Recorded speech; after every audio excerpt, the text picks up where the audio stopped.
গত ক্লাসের কন্টিনিউয়েশন থেকে পাওয়ারের রিমেইনিং পার্ট এফিসিয়েন্সি এবং এফিসিয়েন্সি নিয়ে কিছু ম্যাথমেটিক্যাল প্রবলেম আমরা আজকে সলভ করব এবং সলভ করার চেষ্টা করব। সো আশা করি তোমাদের তোমরা সবাই বুঝতে পারবে এবং তোমাদের ভালো লাগবে ক্লাস করে। সো আমি ওনারা জয়েন করুক। আজকে এখনো খুব বেশি স্টুডেন্ট জয়েন করে নাই, তোমাদের মধ্যে 50% জাস্ট ইউজুয়াল অ্যাটেন্ডেন্সের তুলনায় 50% জয়েন করছে এখনো। তো আশা করি বাকিটা জয়েন করবে। তো বাই দিস টাইম আমি শুরু করে দিই।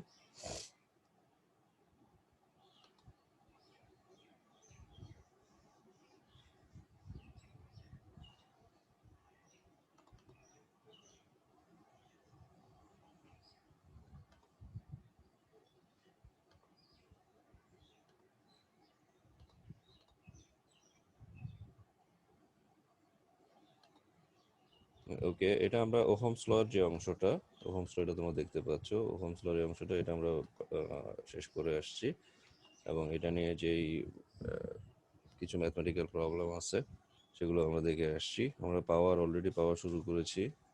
আমি একটু ম্যাক্সিমাইজ করি, একটু নিচে চলে আসি এবার। সো পাওয়ার আমরা অলরেডি শুরু করেছি। তো পাওয়ারের যে অংশটা সেটা অলরেডি ডান। তো এটা আমি একটু বলি, সেটা হচ্ছে আমরা এরপরে এনার্জিটাও দেখব, পাওয়ারের পর আমরা এনার্জিটাও দেখব। তো আমাদের সবসময় মাথায় রাখতে হবে একটা কমন একটা ব্যাপার, সেটা হচ্ছে পাওয়ার এবং এনার্জি ডিফারেন্স।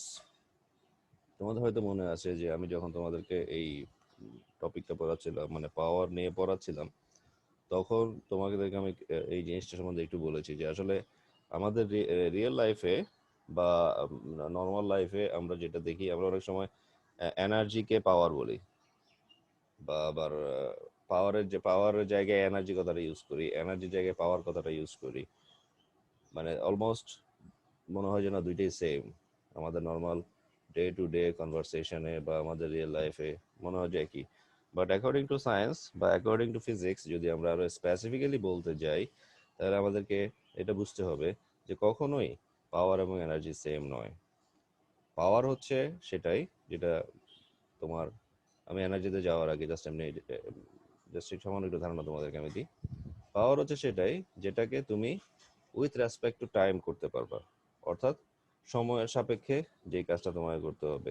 তোমাকে একটা নির্দিষ্ট সময় দেওয়া থাকবে, একটা স্পেসিফিক টাইম দেওয়া থাকবে বা স্পেসিফিক অ্যামাউন্ট অফ টাইম দেওয়া থাকবে। সেই সেই অ্যামাউন্ট অফ টাইমে তুমি যে পরিমাণ কাজ তুমি করতে পারো, সেই কাজটা হচ্ছে, যে পরিমাণ কাজ তুমি করতেছো সেই কাজটা হচ্ছে তোমার পাওয়ার। অর্থাৎ সোজা কথায় কাজ করার হারকে কাজ করার হারকে বা শক্তির হারকে, বা আরো স্পেসিফিক বলে শক্তি ক্ষয় বা শক্তি অপচয়ের যে হার, সেটাকে বলা হচ্ছে তোমার পাওয়ার, or that is rate of doing work, rate of doing work or rate of dissipation of energy. Dissipation মানে হচ্ছে ক্ষয় বা অপচয়। তো rate of dissipation of energy, এটাকে বলা হচ্ছে পাওয়ার। তার মানে দেখো, এনার্জিকে ডিসিপেট এনার্জি ডিসিপেট হওয়ার পরে সেটাকে যদি আমরা সময় সাপেক্ষে কল্পনা করি বা চিন্তা করি, তখন আমরা গিয়ে পাওয়ারটা পাবো। দ্যাট মিনস আবার আবার এনার্জি মানে ওয়ার্ক ডান, এনার্জি আর ওয়ার্ক তো একই। তো তার মানে আবার আবার ওয়ার্ক ডানের ক্ষেত্রে বলা হচ্ছে যে rate of doing work, rate of doing work. If you want to do uh, work, if you want to do a work in a specific amount of time or a specified amount of time, how much work you are doing, that means how much work is done by you in a specified amount of time, that is called power. তার মানে এখানে তুমি এনার্জির ক্ষেত্রে বলো, এনার্জির ক্ষেত্রে বা ওয়ার্ক ডানের ক্ষেত্রে যেটাই বলো না কেন, এনার্জি অথবা ওয়ার্ক ডান দুইটাই সেম, এবং আমরা এখান থেকে পাওয়ারটাকে পাচ্ছি। আর এনার্জিটা কি জিনিস? স্বাভাবিকভাবে এনার্জির জন্য আর তোমার অন্য কোনো কিছু থেকে আসার দরকার নেই। এনার্জিটা কি? এনার্জিটা হচ্ছে তুমি কত বেশি কাজ করতে পারো। এখানে সময়ের কোনো বিষয় নাই, সময়ের কোনো সাপেক্ষে বা সময়ের কোনো হার বা সময়ের কোনো ফ্যাক্টর প্রভাব কাজ করে না। সোজা কথায় এনার্জি মানে তুমি ওইটাই বুঝো, ওইটাই তোমাকে বলতে হবে যে how much work you can do, the ability of your doing work. তোমার কাজ করার যে সামর্থ্য, তোমার কাজ করার যে তোমার কাজ করার যে সক্ষমতা, সোজা কথা তোমার কাজ করার যে শক্তি, সেটাই শক্তি, সেটাই এনার্জি।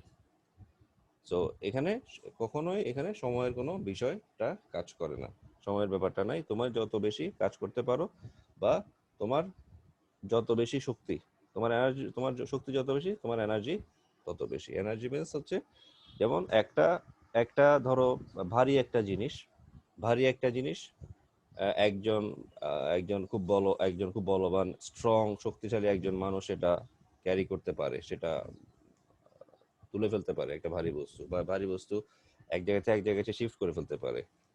কিন্তু দেখা যাচ্ছে সেটা তুমি বা আমি পারছি না। তার মানে যে যেই কাজটা করতে পারছে তার মানে তার শক্তি বেশি। তো এটা একটা সহজ এক্সাম্পল যে দেখো যে একটা ভারী বস্তু তুমি এক জায়গা থেকে এক জায়গায় শিফট করছো। তো এই যে শিফট করছো, শিফট করার জন্য যে কাজটা করতে হচ্ছে সেটা হচ্ছে তোমার ভারী বস্তুটা তুলে এক জায়গা থেকে এক জায়গায় নিতে হচ্ছে, এটাই কাজ। তার মানে এই কাজটা যে করতে পারবে তার শক্তি বেশি, এই কাজটা যে করতে পারবে না বা কম করতে পারবে তার শক্তি কম বা শক্তি নাই। Is it clear? নর্মালি আমরা আমাদের যখন বাসা চেঞ্জ করি, আমরা যখন আমাদের এক বাসা থেকে আরেক বাসায় যাই, বাসা চেঞ্জ করি, আমাদের অনেক ফার্নিচার থাকে, অনেক ইলেকট্রনিক আইটেম থাকে, অনেক ভারী ভারী জিনিস থাকে। তো দেখা যায় এগুলো আমরা অনেকেই দেখা যাচ্ছে আমরা 3-4 জনে মিলে আলগাইতে হচ্ছে, বা অনেক সময় আলগাইতে পারছি না। কিন্তু যখন আমরা প্রফেশনাল কিছু ক্যারিয়ার ডাকি, মানে অর্থাৎ প্রফেশনাল কিছু লেবারকে আমরা কল করি, তখন দেখা যাচ্ছে তারা অবলীলায় সেগুলো তুলে ফেলছে। কারণ তারা তো প্রফেশনাল, তারা এই কাজগুলো সবসময় করছে এবং তারা তারা জানে এই জিনিসগুলো কিভাবে কি করতে হবে। এবং তারা এই জিনিসগুলো করতে করতে তাদের এক্সপার্টাইজটা বেড়ে গেছে। ফলে তার মানে এই যে একটা সেম একটা ধরো ডাইনিং টেবিল, একটা সোফা সেট, একটা খাট বা একটা আলমিরা, আমরা যত কুইক বা আমরা যত দ্রুত তুলছি, বা আমরা আমাদের যতটুকু আমাদের যতটুকু শক্তি আমরা খরচ করছি, দেখা যাচ্ছে ওদের তত শক্তি খরচ করতে হচ্ছে না, ওরা খুব ইজিলি তুলে ফেলতে পারছে ওদের এক্সপার্টাইজ দিয়ে। এবং ওরা খুব সুন্দর করে এক জায়গা থেকে শিফট করে ফেলছে, উপরে তোলা দরকার হলে সিঁড়ি দিয়ে সেটা উপরে তুলছে, যেটা কাজটা আমার জন্য অনেক টাফ হয়ে যেত, অনেক কষ্টকর হইতো, কারণ আমাদের শক্তি কম। ওই প্রফেশনাল লেবারদের শক্তি অনেক বেশি। সো আই থিঙ্ক তোমরা এই জিনিসটা বুঝতে পেরেছো সবাই। অনেকক্ষণ ধরে পাওয়ার এবং এনার্জি নিয়ে কথা বললাম, কারো কোনো কনফিউশন আছে কিনা? No sir. নো আচ্ছা, স্যার। আরেকটা আরেকটা তোমাদেরকে ইম্পর্টেন্ট আমি পাওয়ার এনার্জি, এটা এটা অবশ্য আমি তোমাদেরকে এমনি আমি বলছি এই জন্য যে আসলে আমি তোমাদেরকে বলছি, মানে এই ডাজন্ট মিন যে তোমরা আসলে জানো না এই ব্যাপারটা নিয়ে, তোমরা আসলে জানো এই জিনিসটা। আমি জাস্ট রিকল করছি একটু, আমি তোমাদেরকে একটু একটু মাথার মধ্যে একটা একটু স্ট্রাইক করার চেষ্টা করছি, একটু টাচ দিচ্ছি যে আসলে তোমরা যে আগে পড়ে আসছো সেই জিনিসটা তোমাদের মনে আছে কিনা। তো এটাও তোমাদের মনে আছে যে জিনিসটা আমি এখন বলবো, সেটা হচ্ছে তোমরা এটাও জানো যে আমরা যেটাকে বলে পাওয়ারের বা অর্থ হচ্ছে ক্ষমতা। আমরা যেটাকে বলি পাওয়ার, সেটা আসলে আহ, সেটা থেকে সেটাকে তুমি একটা পাওয়ার থেকে আরেকটা পাওয়ারে স্যার কনভার্ট। কয়েকজন অ্যাড হবে। হ্যাঁ, আমি তো এটা ওপেন করে রাখছি, ওয়েটিং রুম তো আমি এনেবল করি নাই। এরা অটোমেটিক অ্যাড হইতে পারে, যেমন তোমরা অটোমেটিক অ্যাড হয়েছো না এখানে, যারা 52-54 জন আছো। হ্যাঁ হ্যাঁ, এটা তো ওয়েট করার তো দরকার নেই, জয়েন করে ফেলতে পারবে, এটা ওপেন আছে। কেন, তাদের কোনো সমস্যা হচ্ছে জয়েন করতে? তাদের জয়েন করতে কোনো সমস্যা হচ্ছে? অর্ণব জয়েন হতে সমস্যা হচ্ছে না। কারণে কেন কেন জয়েন হতে সমস্যা হবে এই জিনিসটা তো আমি বুঝতেছি না।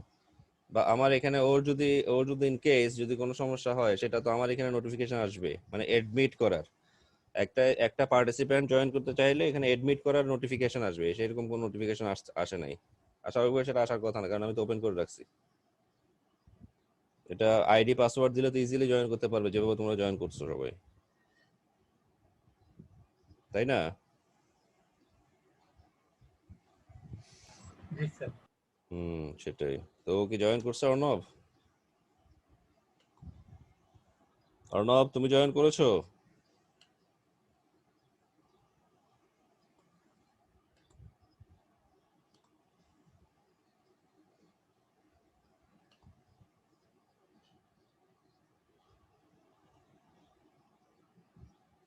আচ্ছা, ওকে ওকে, ও জয়েন করুক, বা এরপরে ইন কেস সমস্যা হলে সেটা আমি দেখব।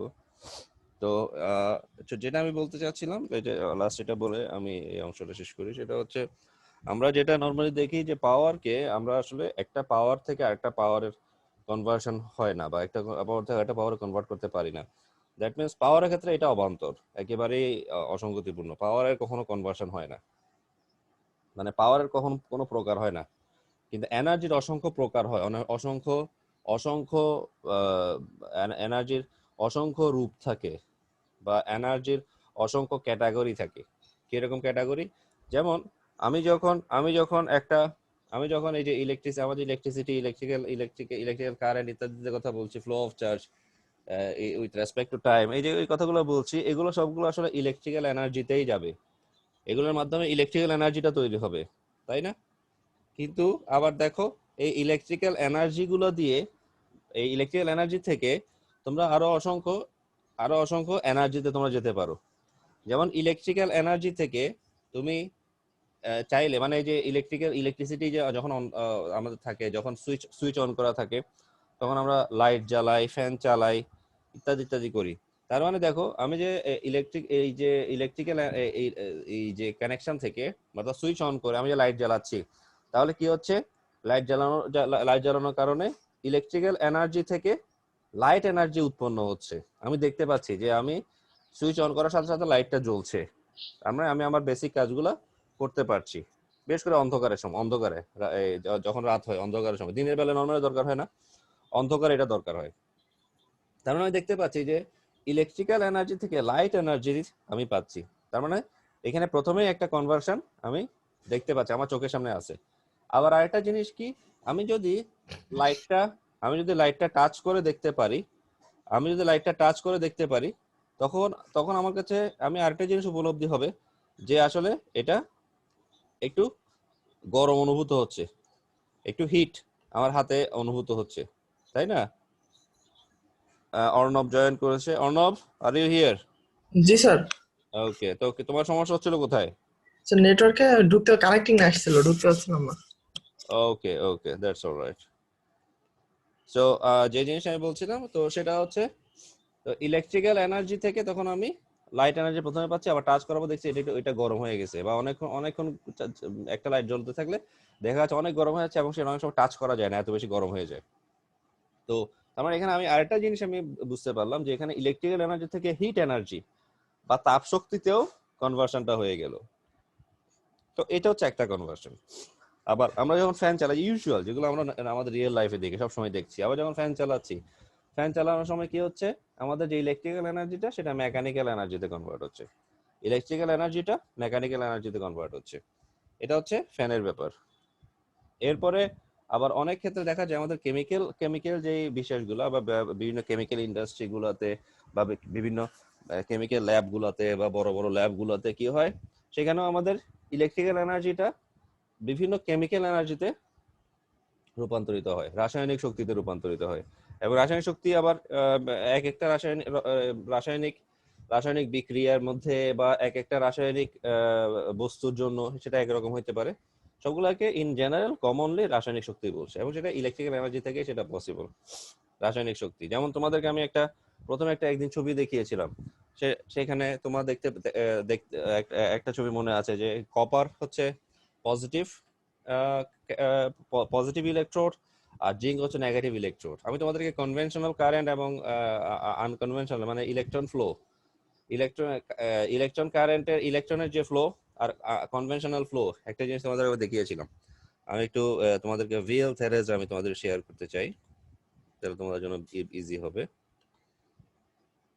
আমি তোমাদেরকে একটু এই জিনিসটা দেখাই।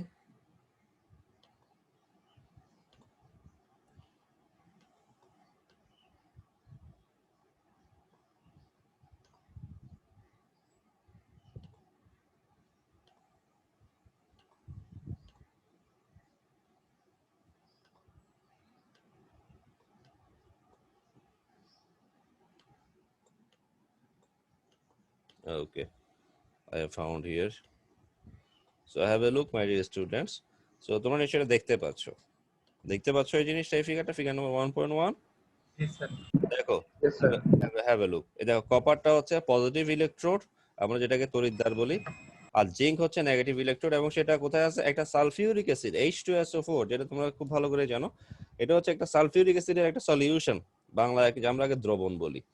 সালফিউরিক অ্যাসিডের সলিউশন, এই সালফিউরিক অ্যাসিড সলিউশনের মধ্যে কিন্তু তুমি তুমি এখানে ইলেকট্রিক্যাল সার্কিট দিয়ে ইলেকট্রিসিটি ফ্লো করছো।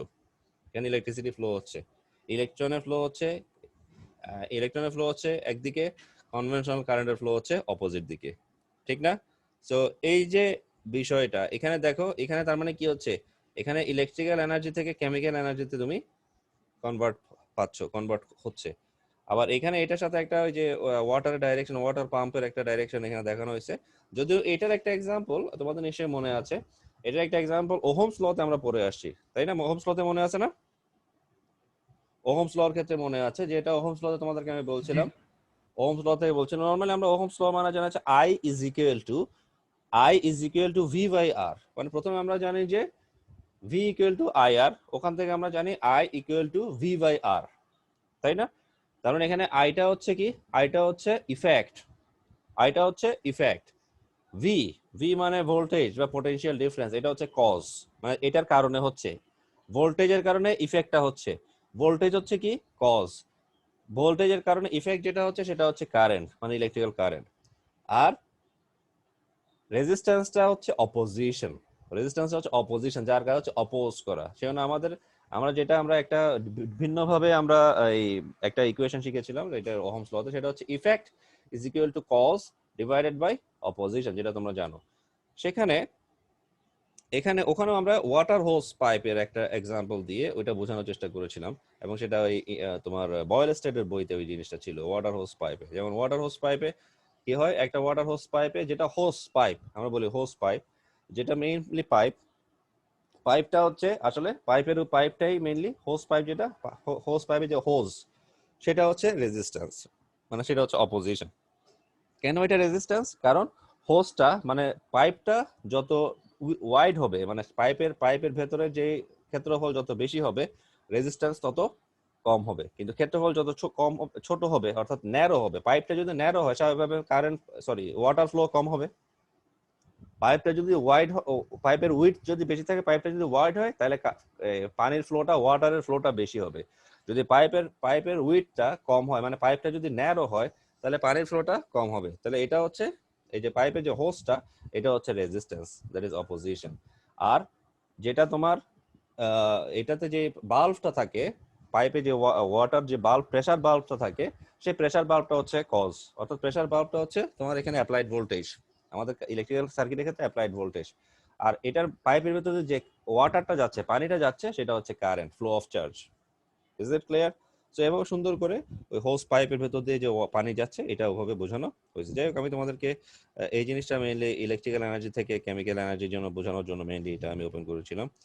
আমি আবার আমার এই জায়গায় চলে যাই। সো এই যে বিষয়গুলো, তো এরকম অসংখ্য তোমার কি বলা যায়, এনার্জি কনভার্সন পসিবল আমাদের রিয়েল লাইফে। আমরা দেখি যে আমরা এখন পারমাণবিক শক্তির কথা বলি, নিউক্লিয়ার এনার্জির কথা বলি, সেটাও সেম পসিবল। ইলেকট্রিক্যাল এনার্জি থেকে নিউক্লিয়ার এনার্জি, বা নিউক্লিয়ার এনার্জি থেকে ইলেকট্রিক্যাল এনার্জি পসিবল। কারণ আমরা এখন দেখা যাচ্ছে আমাদের এখন রূপপুর পারমাণবিক বিদ্যুৎ কেন্দ্র, একটা বড় প্রজেক্টের কাজ চলছে, রূপপুর পারমাণবিক বিদ্যুৎ কেন্দ্র, এবং এটা সবচেয়ে বাংলাদেশের প্রথম পারমাণবিক চুল্লি দিয়ে বিদ্যুৎ উৎপাদনের ব্যাপারটা হচ্ছে। তো এখানে নিউক্লিয়ার এনার্জি থেকে ইলেকট্রিক্যাল এনার্জি আমরা পাবো, নিউক্লিয়ার এনার্জি থেকে ইলেকট্রিক্যাল এনার্জি আমরা এখান থেকে পেতে পারি। সো এইভাবে এনার্জির কনভার্সন সবসময়ই পসিবল, কিন্তু পাওয়ারের কনভার্সন কখনোই পসিবল নয়। তো আমি একটু সামনের দিকে মুভ করি, আর তোমরা এই জিনিসটা মনে রাখবে, তোমাদের এটা আমি লাস্ট ক্লাসে বলেছিলাম, 1 horse power is equal to 746 watts। এবার আমি এই ইকুয়েশনগুলো তোমরা সবগুলো জানো, আমি এগুলো আর বলছি না। আমি এখানে আমরা অনেকগুলো ম্যাথমেটিক্যাল প্রবলেম আমরা আর্লিয়ার সলভ করেছি। আমি কুইক মুভ করছি। এটাও বলেছিলাম ওয়াট মিটার হচ্ছে যে পাওয়ার মেজার করার যে ডিভাইসটা, সেটা নাম হচ্ছে ওয়াট মিটার। এরপর আসছে এফিসিয়েন্সি নিয়ে আমি তোমাদের কিছু কথা বলেছিলাম, যে এফিসিয়েন্সির যে একটা ফিগার দেখানো হচ্ছে এনার্জি ফ্লো থ্রু সিস্টেম। স্বাভাবিকভাবে এটা তোমরা জানো যে আমরা যে এনার্জিটা ইনপুট আকারে দিচ্ছি, কখনোই সেই এনার্জিটাই আমরা আউটপুট আকারে কখনোই পাবো না। যে এনার্জি ইনপুট আকারে দিচ্ছি, সেই এনার্জিটা কখনোই আমরা আউটপুট আকারে পাবো না। সেই এনার্জি ইনপুট আকারে দিচ্ছি, সেটা কিছু এনার্জি লস্ট হয়ে যাবে, কিছু এনার্জি স্টোর হয়ে যাবে। অর্থাৎ এটাকে আমরা ডব্লিউ লস্ট অর স্টোর দিয়ে প্রকাশ করতে পারবো। তার মানে আলটিমেটলি আমাদের যে ইকুয়েশনটা দাঁড়াবে সেটা হচ্ছে এটা, অর্থাৎ আমরা যে আমাদের W input is equal to W output plus W lost or stored by the system, R T উভয় পক্ষ থেকে চলে যাবে। তো ফাইনালি এটা T টা দেওয়া হয়েছে এই জন্য যাতে এখানে আমরা T দিয়ে W কে ডিভাইড করার পরে আমরা P পেতে পারি। তার মানে এখানে এখানে W ইনপুট, এখানে W ইনপুট দেখছো, W input divide by T, এটা হচ্ছে P input. W output divide by T, এটা হচ্ছে P আউটপুট। আর W lost or store divide by T is equal to P lost or store. এটা আমরা এখন দেখবো। লুক, যেটা একটু আগে তোমাদের বলছিলাম, যেহেতু সূত্রটা আমরা জানি P is equal to W by T, so এখান থেকে P ইনপুট মানে PI, মানে এখানে ইনপুট মানে এখানে I লিখছে আর কি, ইনপুট পুরো বা ইন লিখে নেই। আর P output is plus P loss or stored. আর এফিসিয়েন্সি স্বাভাবিক যেটা আমরা জানি, এফিসিয়েন্সি যেটা কমন ইকুয়েশন সেটা হচ্ছে power output divide by power input. আর এরপরে যেটা আসছে সেটা হচ্ছে power input, power output P nought, আর পাওয়ার আউটপুট হচ্ছে পাওয়ার ইনপুট হচ্ছে PI। আর এটাকে প্রকাশ করা হয় গ্রিক লেটার ইটা দিয়ে, ইটা, এই যে গ্রিক লেটার ইটা যেটা আমরা জানি। আর স্বাভাবিকভাবে এটা এভাবে প্রকাশ করাটা জাস্ট একটা ডেসিমাল নাম্বারে প্রকাশ করা ঠিক, কিন্তু এটার আলটিমেটলি এভাবে না। এটা ঠিক আছে, কিন্তু আলটিমেটলি আমাদের যেটা প্রকাশ করতে হয় সেটা হচ্ছে, কারণ আমরা অবশ্যই আমরা এফিসিয়েন্সিকে প্রকাশ করব পার্সেন্টেজে, জন্য আমাদেরকে এই সূত্রটা আমাদের কাজে লাগবে। তো এভাবে আমরা এখান থেকে আমরা ম্যাথমেটিক্যাল প্রবলেম সলভ করি। আমরা কি ম্যাথমেটিক্যাল প্রবলেম কত ক্লাসে দেখেছিলাম? एग्जांपल 4.10 4.11 দেখেছিলাম আমরা স্টুডেন্টরা। এই প্রবলেমগুলো কি আমরা দেখেছি নাকি?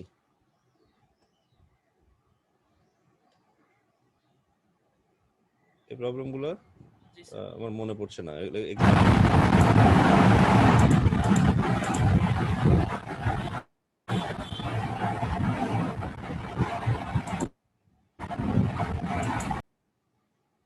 4.10 4.10 4.11 এই প্রবলেমগুলো কি দেখানো হয়েছিল?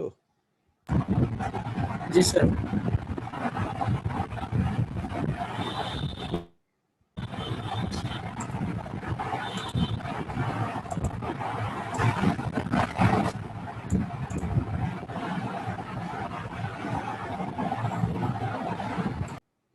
ওকে, বাট আমি এগুলো স্ক্রিনশটে আমি দেখতে পাচ্ছি না এই প্রবলেমগুলো। एग्जांपल 4.10 4.11 এই প্রবলেম আমি স্ক্রিনশটে দেখতে পাচ্ছি না। স্ক্রিনশটে পরের অংশটা আছে, বাট আমি জানি না স্ক্রিনশট এগুলো মিস হয়ে গেছে কিনা। স্যার ওটা স্যার মানে নতুন ভার্সনের বই, কারণে স্যার। হ্যাঁ, বুঝি নাই। স্যার ওগুলো স্যার নতুন ভার্সনের বই, মানে আমি যেটা থেকে স্ক্রিনশট নেওয়া স্যার নতুন ভার্সনের বই, কারণে স্যার এরকম হয়েছে। আচ্ছা আচ্ছা, ঠিক আছে, ওকে, ঠিক আছে। এই প্রবলেমগুলো যদি তোমার এই যে আমি যদি লাস্ট ক্লাসে আমি এটা আলোচনা করে থাকি, তো আমি এটা স্কিপ করছি। এটা আর আমি এক্সপেক্ট। ওকে, তোমাদের মাইক্রোফোনটা কাইন্ডলি অফ রাখো, একটু কাইন্ডলি এটা কেয়ারফুল থাকো মাইক্রোফোন অফ রাখার ব্যাপারে। সো এটা আমি আর এটা বলছি না তোমাদেরকে। এই एग्जांपल 4.10 এবং 4.11 এগুলো তোমরা পারো এবং জানবে। আর एग्जांपल 4.12 দ্যাট ইজ ইজি। আর এখানে তোমাদের এই ফিগারটা নিয়ে আমি বলছিলাম, এই ফিগারটা আর এই ফিগারটার স্ক্রিনশট আমি দেখতে পাচ্ছি, তার মানে এই ফিগারটা নিয়ে আমি কথা বলেছিলাম গত ক্লাসে। তো এই ফিগারটার যে এটা তোমরা দেখতে পাচ্ছ, এখানে অনেকগুলো এফিসিয়েন্সি থাকতে পারে। অনেকগুলো এফিসিয়েন্সি থাকার পরে যেটা হতে পারে যে আমাদের এখানে যদি অনেকগুলো এফিসিয়েন্সির মান দেওয়া থাকে, তো সেক্ষেত্রে তাদের সবার গুণফলটা হবে। এফিসিয়েন্সির ক্ষেত্রে যোগফল হয় না, এই জিনিসটা মাথায় রাখতে হবে। এফিসিয়েন্সির ক্ষেত্রে যোগফল হয় না, যেহেতু এটা পার্সেন্টেজে থাকে। তো এফিসিয়েন্সির ক্ষেত্রে হবে গুণফল, টোটাল গুণফলটা। কারণ তোমার এখানে যোগ যদি করো 90 85 95 যোগ করলে এগুলো সব 100-র উপরে হয়ে যাবে, কিন্তু পার্সেন্টেজ তো কখনো 100-র উপরে হয় না, সেখানে এদের কখনো যোগ হবে না, এদের সবসময় হবে গুণ। আর গুণ মানে হচ্ছে 90/100, 90/100 মানে 0.9, তারপর 85/100 মানে 0.85, 95/100 মানে 0.95, এভাবে করে সবগুলোই তোমরা গুণ করবে।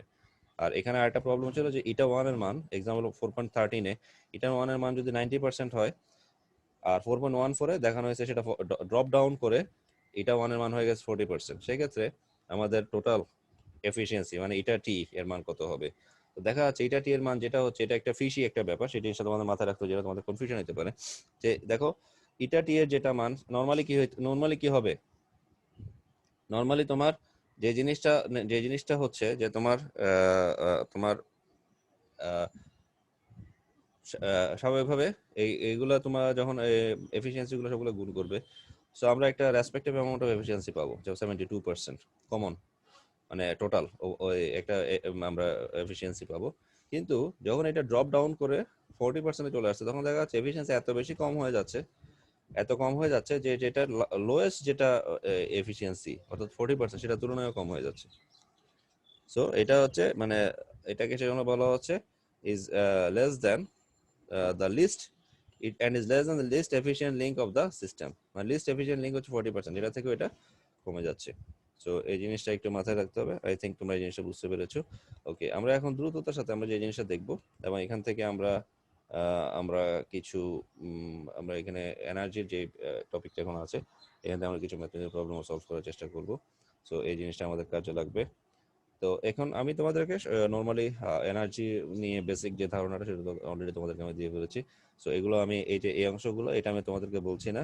সো তো এটা এটা আমি জাস্ট যে এই যে অংশগুলো আমি অলরেডি বলে ফেলছি ওগুলো এখানে বলা আছে। সো তোমার এটা আমি এটা নিয়ে আর মুভ করছি না, আমি যেটা নিয়ে গো থ্রু করছি এটা হচ্ছে এখান থেকে। সো প্রথমে আমাদের যে জিনিসটা লাগবে সেটা হচ্ছে আমরা অলরেডি জানি পি ইজ ইকুয়াল টু ডব্লিউ/টি। তাহলে এখান থেকে ইজিলি পাচ্ছি ডব্লিউ ইকুয়াল টু পিটি। তো এনার্জির জন্য বাড়তি কোনো ইকুয়েশন বা কোনো কিছু তোমার যে ইকুয়েশন জেনারেট করতে হবে তা না, এটা জাস্ট আগে যে ইকুয়েশন পাইছো পাওয়ারের ক্ষেত্রে জাস্ট ওইটা থেকে তোমরা এখানে ইকুয়েশনটা ওখান থেকেই আমরা অবটেইন করতে পারবো। পাওয়ারের যে equation P is equal to W T, ওখান থেকে energy that is work done, energy means work ডানের ওই এনার্জির যে ইকুয়েশনটা সেটা আমরা পাওয়ারের ওখান থেকে পাবো। আমি সামনের দিকে যাই। ওকে, এখানে আরেকটা জিনিস তোমাদেরকে মাথায় রাখতে হবে, একটু উপরে যাই, একটা মাথায় এই জিনিসটা মাথায় রাখতে হবে তোমাদেরকে। তো সেটা হচ্ছে যখনই আমরা এনার্জির কথা বলি সেটা হচ্ছে তখন স্বাভাবিকভাবে জুলের ব্যাপারটা মাথায় আসে। জুল একটু এখানে বলি। ওকে, হ্যাভ এ লুক। যেমন দেখো ওয়াট, সরি ওয়ার্ক ডান, আর এখানে কত পাওয়ারের একক কি ওয়াট, টাইমের একক কি সেকেন্ড। তাহলে এটা হবে ওয়াট সেকেন্ড। যেটা তোমাদের মাথায় আছে, যেটা তোমাদের মনে আছে যে পাওয়ারের ইকুয়েশনটা ছিল P is equal to W/T joule per second. P is equal to W/T, W/T মানে হচ্ছে তোমার এখান থেকে আমরা যেটা পাচ্ছি W এর একক হচ্ছে জুল, T এর একক হচ্ছে সেকেন্ড, এখানে হচ্ছে জুল পার সেকেন্ড। পাওয়ারের একক হচ্ছে জুল পার সেকেন্ড, যেটা আমরা যেটা SI ইউনিটে যেটাকে বলা হয় ওয়াট। পাওয়ারের ইউনিটকে SI ইউনিটে বলা হয় ওয়াট। আর এখানে যেটা ব্যাপার সেটা হচ্ছে যখন আমরা এটাকে ইনটু করে ফেলছি তখন আমরা এটা পাচ্ছি ওয়াট সেকেন্ড। তখন এখানে আমরা পাচ্ছি কি ওয়াট সেকেন্ডের আরেকটা নাম হচ্ছে জুলস। তো এখানে আমরা যে জিনিসটা দেখতে পাচ্ছি, so since power is measured in watts, আমরা এতটুকু এই অংশটাকে দেখি। আচ্ছা, এই অংশটা দেখি আগে। Since power is measured in watts and joules per second and time in seconds, the unit of energy is the watt second or joule, যেটা একটু আগে বললাম, as indicated above, যেটা উপরে বলা আছে। The watt second is too small a quantity for most practical purpose, so the watt hour or kilowatt hour were defined as follows. তোমরা usually জানো যে আমাদের যে মিটার রিডিং এর যে বিষয়টা বা মিটার রিডিং এর ক্ষেত্রে যে ইউনিটটা মাপা হয় সেটা হচ্ছে, কেউ জানে কেউ জানে এটা হচ্ছে এটা কিলোওয়াট আওয়ার। আমাদের মিটার রিডিং এর ক্ষেত্রে যে জিনিসটা দরকার হয় সেটা হচ্ছে কিলোওয়াট আওয়ার। এই যেটা তোমরা দেখতে পাচ্ছ কিলোওয়াট আওয়ার। আর স্বাভাবিকভাবে আমরা যখন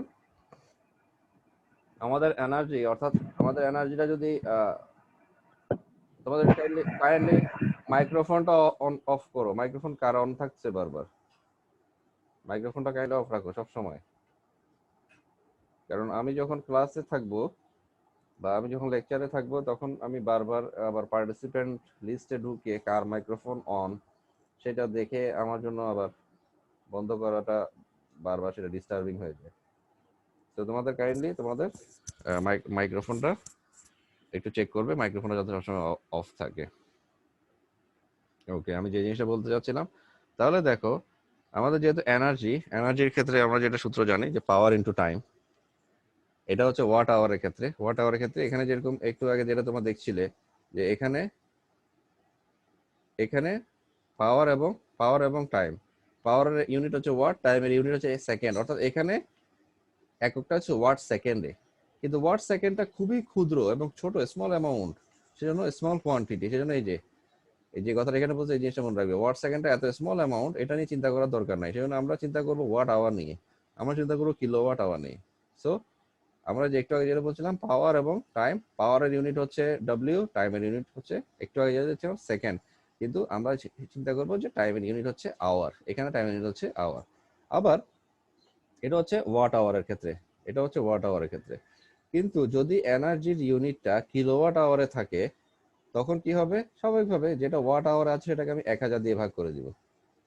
কিলোওয়াট আওয়ারে যেহেতু যেহেতু নিতে হবে, কনভার্ট করতে হবে, তাহলে 1000 দিয়ে ডিভাইড করে দিয়ে আমরা এই ইকুয়েশনটা পেয়ে যাচ্ছি। ওকে, সো তোমরা নিশ্চয়ই দেখতে পাচ্ছ ফিগার নাম্বার 4.22 দেখতে পাচ্ছ সবাই?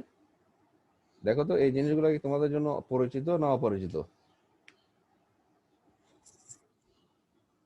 এই যে ফিগার গুলো তোমরা দেখতে পাচ্ছ, ফিগার গুলো কি তোমার জন্য পরিচিত না অপরিচিত? আর এগুলো কি কারেন্টের মিটার? হ্যাঁ, আমাদের বাসায় থাকে না ইলেকট্রিক মিটার। স্যার এটা এখন অনেকটা চেঞ্জ। হ্যাঁ, এটা তো পুরো আগের আর ভার্সন। এগুলো পল্লীবিদ্যুৎ স্যার।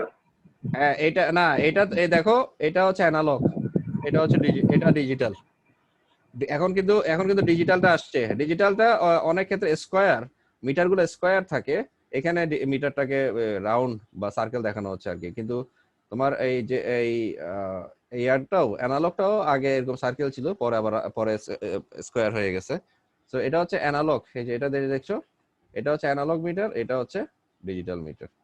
সো এই যে এগুলো হচ্ছে আসলে কিলোওয়াট মিটার, এগুলো কিলোওয়াট আওয়ারে কনভার্ট হয়। এবং এইটা যে কিভাবে এটা পসিবল, এটা যে কিছু ম্যাথমেটিক্যাল প্রবলেমের মাধ্যমে আমরা এই জিনিসটা দেখব। তাহলে প্রথমে দেখো আমরা একটা ছোট ম্যাথমেটিক্যাল প্রবলেম, একটা বা দুইটা, 4.16 হাউ মাচ এনার্জি, আমরা এই ম্যাথমেটিক্যাল প্রবলেমটা দেখার চেষ্টা করি। সো হাউ মাচ, আমি যেটা বলতে চাচ্ছিলাম, হাউ মাচ এনার্জি, আবার বলেও দিচ্ছে ইন কিলোওয়াট আওয়ার্স, আমরা তুমি কিলোওয়াট আওয়ারে নিতে হবে। How much energy is required to light a 60 watt bulb, অর্থাৎ একটা 60 ওয়াট বাল্ব বা একটা 60 ওয়াট লাইটের জন্য কতটুকু এনার্জি লাগবে যদি এটা কন্টিনিউয়াসলি 1 ইয়ার 365 ডেজ এটা যদি চালু থাকে। তো 1 ইয়ার মানে 365 ডেজ, এটাও বলে দিচ্ছে। যদি 1 ইয়ার মানে 365 ডেজ এটা তোমাদের না বললেও অসুবিধা নেই। তো 1 ইয়ার মানে 365 ডেজ তোমরা জানো, এবং স্বাভাবিকভাবে 365 ডেজ যেটা আছে, ডেজ থেকে 365 ডেজ থেকে আমরা আওয়ারে নিয়ে যাবো আর কি। 1 day is equal two 24 hours. ওভাবে করে আমরা এটাকে আওয়ারে নিয়ে আমরা খুব সহজে এখানে পাওয়ার এবং টিটা বের করে, পাওয়ার তো দেয়া আছে, অবশ্যই পাওয়ার বের করা দরকার নেই, পাওয়ার দেয়া আছে, টিটা বের করবো। টিটা 1 ইয়ার দেয়া আছে, 1 ইয়ার থেকে আমরা এটাকে আওয়ারে আনবো। 1 ইয়ার থেকে আওয়ারে, ইয়ার থেকে ডে থেকে আওয়ারে নিয়ে এখানে আমরা, আর এটা তো আমাদের সূত্র আছে, W is equal to PT divided by 1000 এর সূত্র আছে। তো এখানে এখানে মানগুলো সবগুলো বসাবো, 1000 ডিভাইড করলে আমরা একটা সামথিং কিলোওয়াট আওয়ার পাবো। এরপরে বলা হচ্ছে যে how long can a 205 watt television set be on before using more than 4 kilowatt hour of energy. তার মানে এখানে যে জিনিসটা দেয়া আছে সেটা হচ্ছে তোমার, আমরা হাউ লং যখন এখানে how long can a television set can be on before using more than 4 kilowatt hour of energy. অর্থাৎ এটা একটু মানে ছোট, মানে কোয়েশ্চেনের মাধ্যমে একটু কনফিউজ করার চেষ্টা, নাথিং এলস, বাট এটা ফিশি কোনো কিছু না, মানে বা কনফিউজিং কিছু না। তো এখানে বলা হচ্ছে হাউ লং মানে আমরা আসলে মাঝে মাঝে লেংথ বুঝি, লং মানে কি বুঝি, লেংথ বা দৈর্ঘ্য বুঝি। আর এখানে যখন হাউ লং কোনো কিছু চলবে, যদি বলা হয় কতক্ষণ ধরে, বা হাউ লং, এভাবে যদি কোনো কিছু চলার উপরে, কোনো কিছু অ্যাক্টিভ থাকা বা কোনো কিছু অন থাকে, যেখানে অন কথা বলছে খেয়াল করছো, অন অন মানে অ্যাক্টিভ। তার মানে যে টেলিভিশনটা কতক্ষণ অন থাকবে, কতক্ষণ, ক্ষণ মানে তো সময়। তার মানে এখানে হাউ লং যখন বলছে, হাউ লং মানে এখানে দৈর্ঘ্যের কথা বলছে না, হাউ লং মানে এখানে সময়ের কথা বলছে, কতক্ষণ, কত সময় টেলিভিশন সেটটা অন থাকবে। ওকে, সো মানে যতক্ষণ পর্যন্ত on before using more than 4 kilowatt hour energy, অর্থাৎ more than 4 kilowatt hour energy মানে 4 কিলোওয়াট আওয়ার এনার্জির, যদি এনার্জি থেকে বেশি ইউজ করার দরকার হয়, বেশি ইউজ না, বেশি ইউজ করার আগ পর্যন্ত, অর্থাৎ 4 কিলোওয়াট আওয়ার এনার্জির বেশি ইউজ করার আগ পর্যন্ত, অর্থাৎ সোজা কথা এটা কি, মানে যে জায়গাটা, যেটা এটা হচ্ছে ফিশি পার্ট, এই জায়গাটা হচ্ছে কনফিউজিং, বাট তার মানে আলটিমেটলি টেলিভিশন সেটটাকে 4 কিলোওয়াট আওয়ার এনার্জি তাকে ইউজ করতে হচ্ছে, এর বেশি এনার্জি ইউজ করতে হচ্ছে না। বেশি এনার্জি ইউজ করার আগে বলছে বিফোর এই যে যে অংশটা কনফিউজিং পার্ট, এটা আমি বলি, বিফোর ইউজিং মোর দেন 4 কিলোওয়াট আওয়ার এনার্জি, অর্থাৎ 4 কিলোওয়াট আওয়ার এনার্জির বেশি ইউজ করার আগেই একটা টিভি সেট 205 ওয়াট একটা টিভি সেট কতক্ষণ চলে। তার মানে সে 4 কিলোওয়াট আওয়ার এনার্জি সে ইউজ করছে। তার মানে এখানে ডব্লিউ তাকে দেয়া আছে, ডব্লিউ 4 কিলোওয়াট এনার্জি ডব্লিউ তাকে দেয়া আছে, আর পাওয়ার দেয়া আছে। তো সময়টা তুমি এখান থেকে বের করে ফেলবা, কত আওয়ারটা এখান থেকে বের করবা। প্রবলেমটা বুঝছো কিনা? Yes, sir. ওকে। আর যে স্ক্রিনশট নেওয়ার কথা, কে নেওয়ার কথা? রোহিত। জি স্যার। ওকে ওকে ওকে, ঠিক আছে। ওকে, থ্যাংক ইউ। এবার আসো আরেকটা প্রবলেম একটু সলভ করার চেষ্টা করি। এখানে তোমরা এরকম পার্ট গুলোতে এই যখন এরকম থাকবে, এটা তোমরা আরো অনেক জায়গায় দেখবা, এই যে এরকম এটা একটা কারেন্সির চিহ্ন দেখানো হচ্ছে, এটা আমরা টাকা হিসাব করবো আর কি। তো এটা জায়গায় টাকা হিসাব করবো, টাকা বলবো। বলা হচ্ছে what is the cost of using a 5 horse power motor for 2 hour if the rate is 9, আমরা বলি 9 টাকা, ধরো 9 টাকা পার কিলোওয়াট আওয়ার। তার মানে এখানে 5 হর্স পাওয়ার, স্বাভাবিকভাবে তুমি জানো যে হর্স পাওয়ারকে তোমাদের 746 ওয়াট, 1 হর্স পাওয়ার 746 ওয়াট, তো এটাকে হর্স পাওয়ারকে ওয়াটে নিয়ে যেতে হবে, আর 2 আওয়ার আওয়ারেই থাকবে। আর প্রতি কিলোওয়াট আওয়ারে রেটটা, প্রতি কিলোওয়াট আওয়ারে যে রেটটা সেটা হচ্ছে 9 টাকা পার কিলোওয়াট আওয়ার। আমাদের সূত্র যেটা আমরা জানি, সূত্র এটাই, W=PT/1000। সো আমাদের আসলে বের করতে হবে টোটাল যে আমার যে খরচটা হচ্ছে, টোটাল কস্টটা যেটা হচ্ছে সেটা আমাদের বের করতে হবে। তো যেহেতু আমাদের সময় দেয়া আছে, এখানে সময় দেয়া আছে, সরি এখানে সময় দেয়া আছে, আর এখানে তোমার পাওয়ার দেয়া আছে, এই যে সময় এবং পাওয়ার, তাহলে পি আর টি দুইটাই দেয়া আছে। এখান থেকে ডাব্লিউটা বের করে ফেলি, কিলোওয়াট আওয়ারে ডাব্লিউটা বের করে ফেলি, তো ডাব্লিউটা বের করে ফেলাম সামথিং কিলোওয়াট আওয়ার। এখন যদি 1 কিলোওয়াট আওয়ারে 9 টাকা হয়, তাহলে 746 কিলোওয়াট আওয়ারে কত টাকা হবে? 9 দিয়ে গুণ করে দিব, সোজা হিসাব। তাহলে কস্টটা কত হবে? 746 ইন্টু 9। আর এটা কি পার কিলোওয়াট আওয়ার বলছে না, পার কিলোওয়াট আওয়ার। তার মানে কথাটা কেমন হবে যখন লিখতে যাব? তার মানে পার, এই যে 9 টাকা ডিভাইড বাই কিলোওয়াট আওয়ার, পার না, পার মানে ডিভিশনের পার্ট, ডিভিশনের অংশ। তাহলে 9 টাকা পার কিলোওয়াট আওয়ার, তাহলে কিলোওয়াট আওয়ার এটা নিচে, আর এই কিলোওয়াট আওয়ার উপরে, এটা কাটা চলে যাবে, কাটা যেয়ে শুধু টাকাটা থাকবে। আর 746 সাথে 9 গুণ করলে যেটা থাকবে সেটা চলে আসবে। এরপরে আমরা অলরেডি 2-3টা প্রবলেম সলভ করলাম। এরপর আমরা আরেকটা প্রবলেম দেখি। এই প্রবলেমটা একটু ইলাবোরেট আর কি। হ্যাঁ, এই প্রবলেমটা একটু ইলাবোরেট। যেমন এখানে আমরা টেলিভিশনের কথা বললাম, এখানে আমরা একটা মোটরের কথা বললাম, আর এখানে আমরা অনেকগুলা মেশিনের কথা বলবো, বা অনেকগুলা ইলেকট্রিক্যাল অথবা ইলেকট্রনিক আইটেমের ইকুইপমেন্টের কথা বলবো। Example 4.9. So have a look. What is the total cost? একটা আবার মার্ক করে। What is the total cost of using all the following, মানে এখানে যতগুলা ইকুইপমেন্ট আছে, at 9 টাকা, সেম 9 টাকা পার কিলোওয়াট আওয়ার। কি হবে যদি একটা 1200 ওয়াটের টোস্টার 30 মিনিট ধরে চলে, একটা 50 ওয়াটের বাল্ব, একটা না 6টা 50 ওয়াটের বাল্ব 4 ঘন্টা ধরে চলে, মানে 6টা বাল্বই 4 ঘন্টা ধরে চলবে। একটা 400 ওয়াটের ওয়াশিং মেশিন 45 মিনিট ধরে চলে, একটা 4800 4800 watt electric cloth dryer for 20 minutes, একটা 4800 ওয়াট ক্ষমতার একটা ইলেকট্রিক্যাল ক্লথ ড্রায়ার 20 মিনিট ধরে চলে।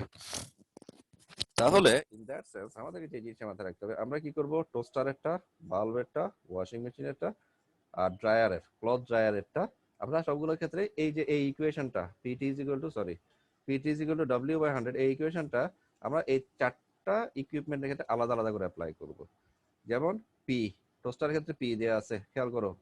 একটা যখন প্রবলেম তোমাদের কাছে থাকবে, আমি তোমাদের ছোট একটা ট্রিক বলি, একটা প্রবলেম যখন, একটা বড় প্রবলেম, এটা একটা বড় প্রবলেম তোমাদের চোখের সামনে আছে, একটা বড় প্রবলেম যখন তোমাদের চোখের সামনে থাকবে, তখন তোমাদের যে জিনিসটা তোমার মাথায় রাখবে সেটা হচ্ছে তোমরা ওই বড় প্রবলেমটাকে ছোট ছোট ভাগে ভাগ করে ফেলবা, এবং এটা যে ছোট ছোট ডিটেইলস গুলো সেগুলো নেওয়ার চেষ্টা করবা।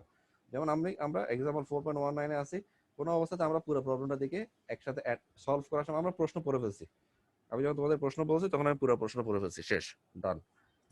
এখন আমাদেরকে যে সলভ করার সময় যে কাজটা করতে হবে সেটা হচ্ছে প্রথমে আমরা টোস্টারের দিকে অ্যাটেনশন দিব, বাল্ব, ওয়াশিং মেশিন, ড্রায়ার দিকে অ্যাটেনশন দিব না, টোস্টারের দিকে অ্যাটেনশন দিব। তাহলে কি দেখাচ্ছে, প্রথমে দেখো টোস্টারের দিকে যদি অ্যাটেনশন দিই তাহলে আমার অ্যাটেনশন থাকবে কোন দিকে, টোস্টারের দিকে। তাহলে টোস্টারের ক্ষেত্রে কি হচ্ছে, টোস্টারের ক্ষেত্রে 1200 ওয়াট মানে পাওয়ার দেওয়া আছে, টাইম মানে 30 মিনিটস, মিনিটসটাকে আওয়ারে নিব আর কি, 30 মিনিটস টাইম দেওয়া আছে। তাহলে টোস্টারের ক্ষেত্রে পি দেওয়া আছে, টি দেওয়া আছে। আমরা এখানে টোস্টারের ক্ষেত্রে ডব্লিউ কিলোওয়াট আওয়ারে পাবো, সামথিং কিলোওয়াট আওয়ার পেলাম। আবার বাল্বের ক্ষেত্রে ওয়াট দেওয়া আছে মানে পাওয়ার দেওয়া আছে, আওয়ার দেওয়া আছে। তাহলে বাল্বের ক্ষেত্রে পিও দেওয়া আছে, টি দেওয়া আছে। আবার এখানে যেহেতু 50 ওয়াট বাল্ব 6টা, একটা হইলে সেটা একবারই লিখতাম, তাহলে 50 × 6 হবে, 50 × 6 divide by, sorry 50 × 6 × 4 hour divide by 1000 হবে আর কি। তাহলে এখান থেকে আমরা বাল্বের ক্ষেত্রে ডব্লিউটা বা এনার্জিটা পেয়ে গেলাম কিলোওয়াট আওয়ারে। এরপরে ওয়াশিং মেশিনের ক্ষেত্রে ওয়াট মানে পাওয়ারটা দেওয়া আছে, আর এখানে 45 মিনিটস, এটাকে আমরা আওয়ারে নিয়ে যাবো, টাইম দেওয়া আছে। এই সূত্রটা এখানে, এই সূত্রটা অ্যাপ্লাই করে আমরা ওয়াশিং মেশিনের ক্ষেত্রেও আমরা ডব্লিউ মানে কিলোওয়াট আওয়ারে পেয়ে গেলাম। এরপরে আসো ইলেকট্রিক ক্লথ ড্রায়ার, সেম, এটাকে 4800 দেওয়া আছে, 4800 ওয়াট দেওয়া আছে, এটাকে আবার 20 মিনিট টাইম দেওয়া আছে। এটাও পিটি করে, পি টু টি হিসাব করে এটাকে আমরা কি করতে পারি, এটাকে আমরা এটাকে 20 মিনিট আওয়ারও নিয়ে এই সূত্র পিটি ডিভাইড বাই 1000 এই সূত্রটা অ্যাপ্লাই করে আমরা এটাকে ডব্লিউর মান অর্থাৎ এনার্জির মান কিলোওয়াট আওয়ার নিয়ে আসতে পারি। তো এই যে আলাদা আলাদা করে আমরা মানগুলো বের করলাম, আলাদা আলাদা মানগুলো বের করার পরে তোমরা চাইলে এগুলা চারটা আলাদা আলাদা মান, চারটা প্রথমে এটার দিকে অ্যাটেনশন, এটার দিকে অ্যাটেনশন, এটার দিকে অ্যাটেনশন, এভাবে চারটা আলাদা আলাদা বের করতে পারো। অথবা প্রথমে এটার দিকে অ্যাটেনশন দিয়ে এটা বের করো প্লাস, এটা বাল্বের দিকে অ্যাটেনশন দিয়ে বাল্বটা বের করো প্লাস, ওয়াশিং মেশিনের দিকে অ্যাটেনশন দিয়ে ওয়াশিং মেশিনটা বের করো প্লাস, ড্রায়ারের দিকে অ্যাটেনশন দিয়ে এই সূত্রটা অ্যাপ্লাই করে ড্রায়ারের এনার্জিটা বের করো, দ্যাটস ইট। সো এগুলো সবগুলো আমরা প্লাস করার পরে টোটাল আমরা একটা এনার্জি পাবো না? দেখো তো, দেখো আমি এখন তোমাদের জন্য সলিউশনে চলে আসছি। দেখো 1200 ওয়াট 30 মিনিটকে আওয়ারে নিছো, 50 ওয়াট 50 যেটা একটু আগে বললাম, 50 × 6 আর ইন্টু 4 আওয়ার তো এটা আছেই, 400 ওয়াট এটা ওয়াটে আছে, 45 মিনিটকে আওয়ারে নিয়ে যাওয়া হয়েছে। আর এটা ইলেকট্রিক ক্লথ ড্রায়ার, এটা 4800 আছে, পি কে তুমি 20 মিনিট এটাকে আওয়ারে নিয়ে গেছো। তো ইত্যাদি করে করে যোগ বিয়োগ গুণভাগ যা যা করা দরকার এখানে আমরা একটা সামথিং এনার্জি পাবো, সামথিং এনার্জি কিলোওয়াট আওয়ারে পাবো। এবং যদি 1 কিলোওয়াট আওয়ারের যদি 9 টাকা হয় পার কিলোওয়াট আওয়ার, তাহলে তোমার এই 3.7 কিলোওয়াট আওয়ারে কত টাকা হবে সেই জিনিসটা আমরা এখান থেকে খুব ইজিলি বের করে ফেলতে পারি। তো আই থিঙ্ক, আচ্ছা আমি একটু একটু একটু বলি। তো আই থিঙ্ক এই প্রবলেমটাতে কারো কোনো এই এই যে এক্সাম্পলটাতে কারো কোনো কনফিউশন বা প্রবলেম নাই, আছে কি?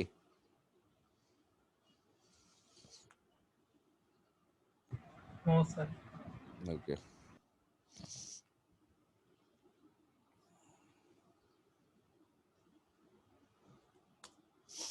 Excuse me.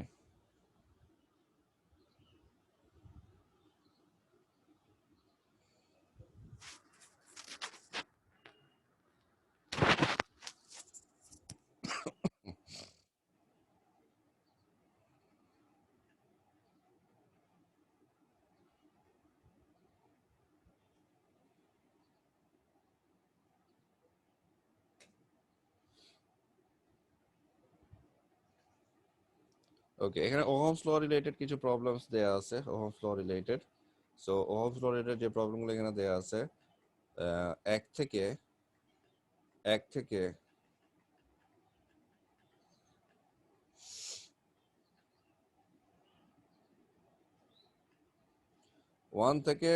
13 এগুলা সবগুলোই তোমরা পারবে, 1 থেকে 13 এগুলো সবগুলো তোমরা পারবে। সো এই প্রবলেমগুলো তোমরা সলভ করবে, ওহমস ল রিলেটেড এই প্রবলেমগুলো সবগুলো তোমরা সলভ করবে।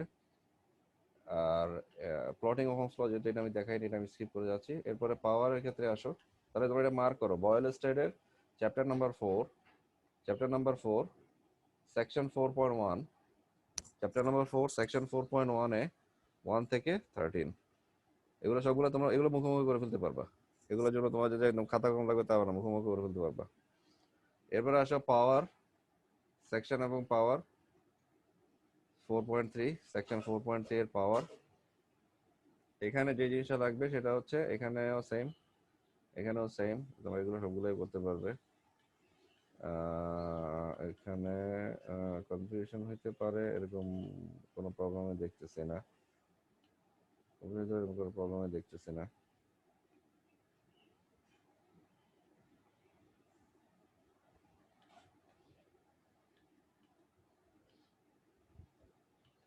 উম, 34 পর্যন্ত, 34 পর্যন্ত আশা করি তোমাদের কোনো সমস্যা হওয়ার কথা না। 34 এই জিনিসটা তোমরা দেখবে।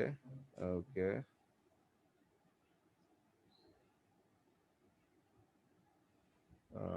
36 37 প্লটিংটা আমি বাদ দিচ্ছি, 35 বাদ দিচ্ছি, 36 37 ওখানে 34 পর্যন্ত, তারপর 36 37 এফিসিয়েন্সি, এগুলো সবগুলো তোমরা পারবে। এফিসিয়েন্সি নিয়ে এগুলো কোনো অসুবিধা নাই, এগুলো নিয়ে কনফিউশনের সুযোগ নাই। 38 থেকে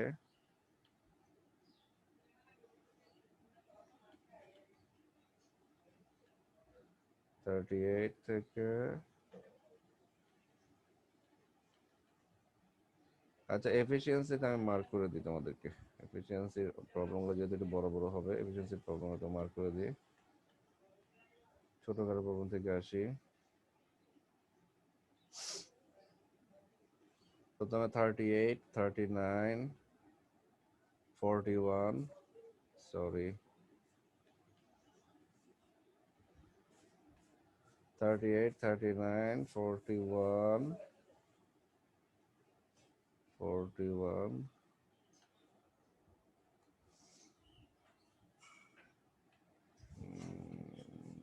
41 43 43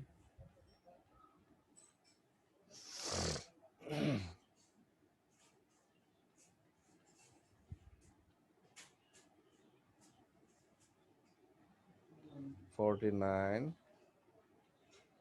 that's it। এবার এনার্জিতে আসো, সেকশন 4.6 51 52 51 52 53 56 56 57 58 57 58 এগুলো মেইনলি আমরা এতক্ষণ পর্যন্ত যে ধরনের প্রবলেম এনার্জিতে সলভ করে আসছি সেগুলো। ওকে মাই ডিয়ার স্টুডেন্ট, সবাই কি মার্ক করছো কিনা? আমি অনেকগুলো প্রবলেমের কথা বললাম এই সেকশন, এই চ্যাপ্টার নাম্বার 4 এর বিভিন্ন সেকশন থেকে। সবাই কি মার্ক করছো?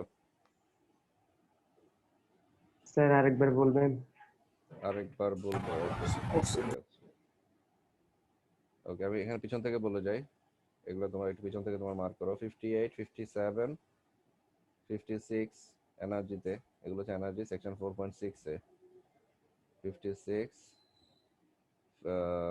তারপরে 56 54 কি বলেছিলাম? 54 না 53 একটা বলেছিলাম? 53 না 56 তো বলছি।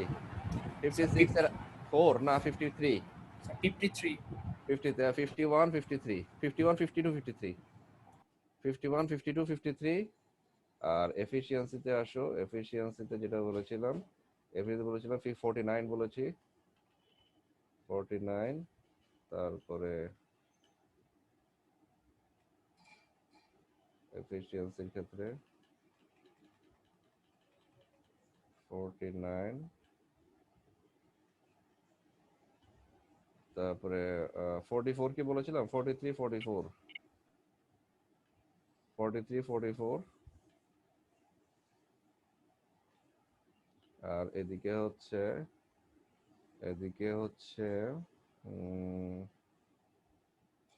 41 38 39 41। এফিসিয়েন্সি 38 39 41। পাওয়ারের ক্ষেত্রে আসো, এখানে 37 36 34 পর্যন্ত, প্রথম থেকে 34 পর্যন্ত পাওয়ারে। সেকশন 4.3 19 থেকে 34। আর এখানে 1 থেকে 13, সেকশন 4.1 ওহমস লতে 1 থেকে 13 সবগুলোই। তো এগুলো তোমাদের যেটা কাজ হবে, তোমাদের তো আমি একটু এটা সবাই ক্যাচ করতে পারছো? এটা সবাই ক্যাচ করতে পারছো কিনা? ওকে, হ্যাঁ ঠিক আছে। তো তোমাদের যেটা কাজ হবে সেটা হচ্ছে, এগুলো যেটা তোমাদেরকে বললাম, এগুলো এত ইজি প্রবলেম, যেগুলো তোমরা মুখোমুখি করে ফেলতে পারো। তো এটা এর মানে হচ্ছে তোমরা খুব দ্রুত জাস্ট ইকুয়েশন একটা প্রবলেম লিখে, যেমন তোমরা এখানে ওয়ান সেকশন 4.1, তো ওয়ানের জন্য তো তোমার পুরো প্রশ্ন লেখা দরকার নেই। ওয়ানের জন্য ওয়ানের সূত্রটা লিখে আনসারটা মানগুলো বসে আনসার বের করে ফেলবা। 2 সূত্র লিখে আনসার বের করে ফেলবা। 3 সূত্র লিখে আনসারটা বের করে ফেলবা। তো এটা যেটা হবে সেটা তোমাদের প্র্যাকটিসটা অনেক ভালো হবে এবং তোমাদের তোমাদের এই এক্সপেরিয়েন্সটা অনেক স্ট্রং হবে। তো যেগুলো ছোট প্রবলেম সেগুলো সব খুব ইজিলি তোমরা করে ফেলতে পারো। আর যেগুলো বড় প্রবলেম, যেহেতু যে ওহমস ল, পাওয়ার, এগুলো হচ্ছে যেগুলো ছোট প্রবলেম, সেগুলো তো তোমাদেরকে আমি সবগুলোই দিছি অলমোস্ট। কিন্তু যেগুলো বড় প্রবলেম, এফিসিয়েন্সির ক্ষেত্রে, এনার্জির ক্ষেত্রে, পাওয়ারের ক্ষেত্রে, এই প্রবলেমগুলো কিন্তু আমি তোমাদেরকে তোমাদেরকে আমি তোমাদেরকে আমি সবগুলো দিই নাই, সিলেক্ট করে দিছি। ওকে, আমি একটু একটু সময় নিচ্ছি।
সরি, আমার একটা ইম্পর্টেন্ট কল আসছিল, সেজন্য আমি একটু ছোট একটা লিভ নিয়েছিলাম। তো যাই হোক, যেটা তোমাদের বলছিলাম, যেগুলো মেইনলি ছোট প্রবলেম, এই যে হোমস ল রিলেটেড অথবা পাওয়ার রিলেটেড, যেগুলো ছোট প্রবলেম, ওগুলো তো তোমাদের তোমরা জাস্ট করবা প্র্যাকটিস হওয়ার জন্য। আর যেগুলো বড় প্রবলেম, তোমরা জানো যে বড় প্রবলেম তোমাদের সবগুলো আমি দিই নাই, তো ওগুলো সিলেক্ট করে দিয়েছি, ওগুলো তোমরা ওভাবে করবা।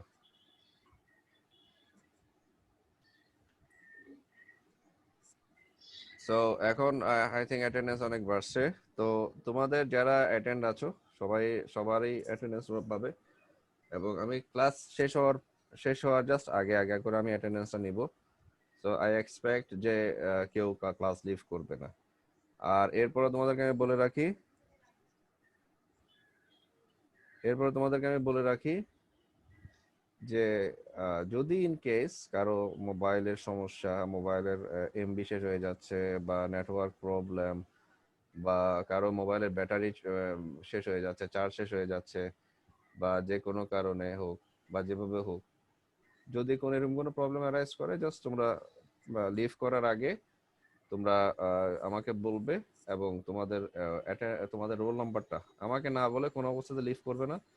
যদি তোমাদের এরকম ওই অবস্থায় এরকম ইমার্জেন্সি সিচুয়েশন লিভ করতে হয়, তোমাদের জাস্ট রোল নাম্বার, শুধু অনলি আইডিটা, স্টুডেন্ট আইডিটা আমার চ্যাট বক্সে দিয়ে দিবা, এখানে আমি ওখান থেকে কালেক্ট করে নিব। কারণ আমি হঠাৎ করে কারেন্ট চলে গেলে সেক্ষেত্রে এরপর তুমি আবার জয়েন করবে না, কারেন্ট তো এর মধ্যে আবার চলে আসবে, তাই না? চলে আসবে যদি ইন কেস না আসে কারেন্ট, যদি আমার ক্লাস, স্যার আগে যদি স্যার আপনার ক্লাস শেষ হয়ে যায়। হ্যাঁ বলছি, আমি যদি এর মধ্যে ক্লাস চলাকালীন সময়ে যদি তোমার কারেন্ট না আসে, ক্লাস চলাকালীন সময়ে যদি তুমি আর জয়েন করতে না পারো, তখন সেটা তুমি আমাকে মেসেঞ্জারে দিয়ে দিবা বা বলে দিবা যে তুমি ছিলা। জি ইজ ইট ক্লিয়ার? জি স্যার। ওকে, ঠিক আছে। তো এবার আসি আমরা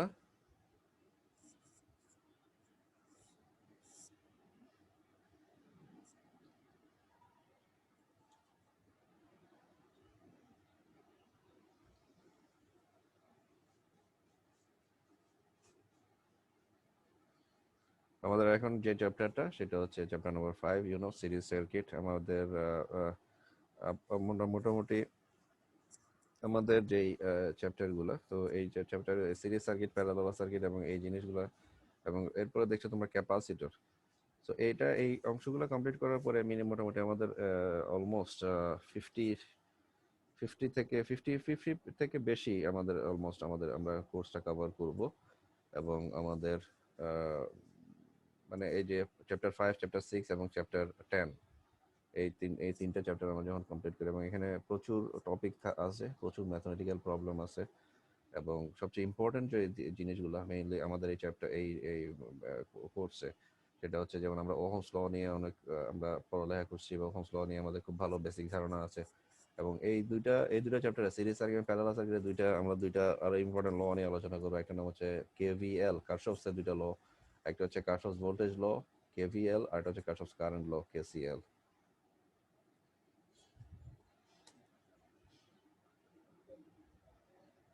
ওকে, সিরিজ সার্কিটে চলে আসি।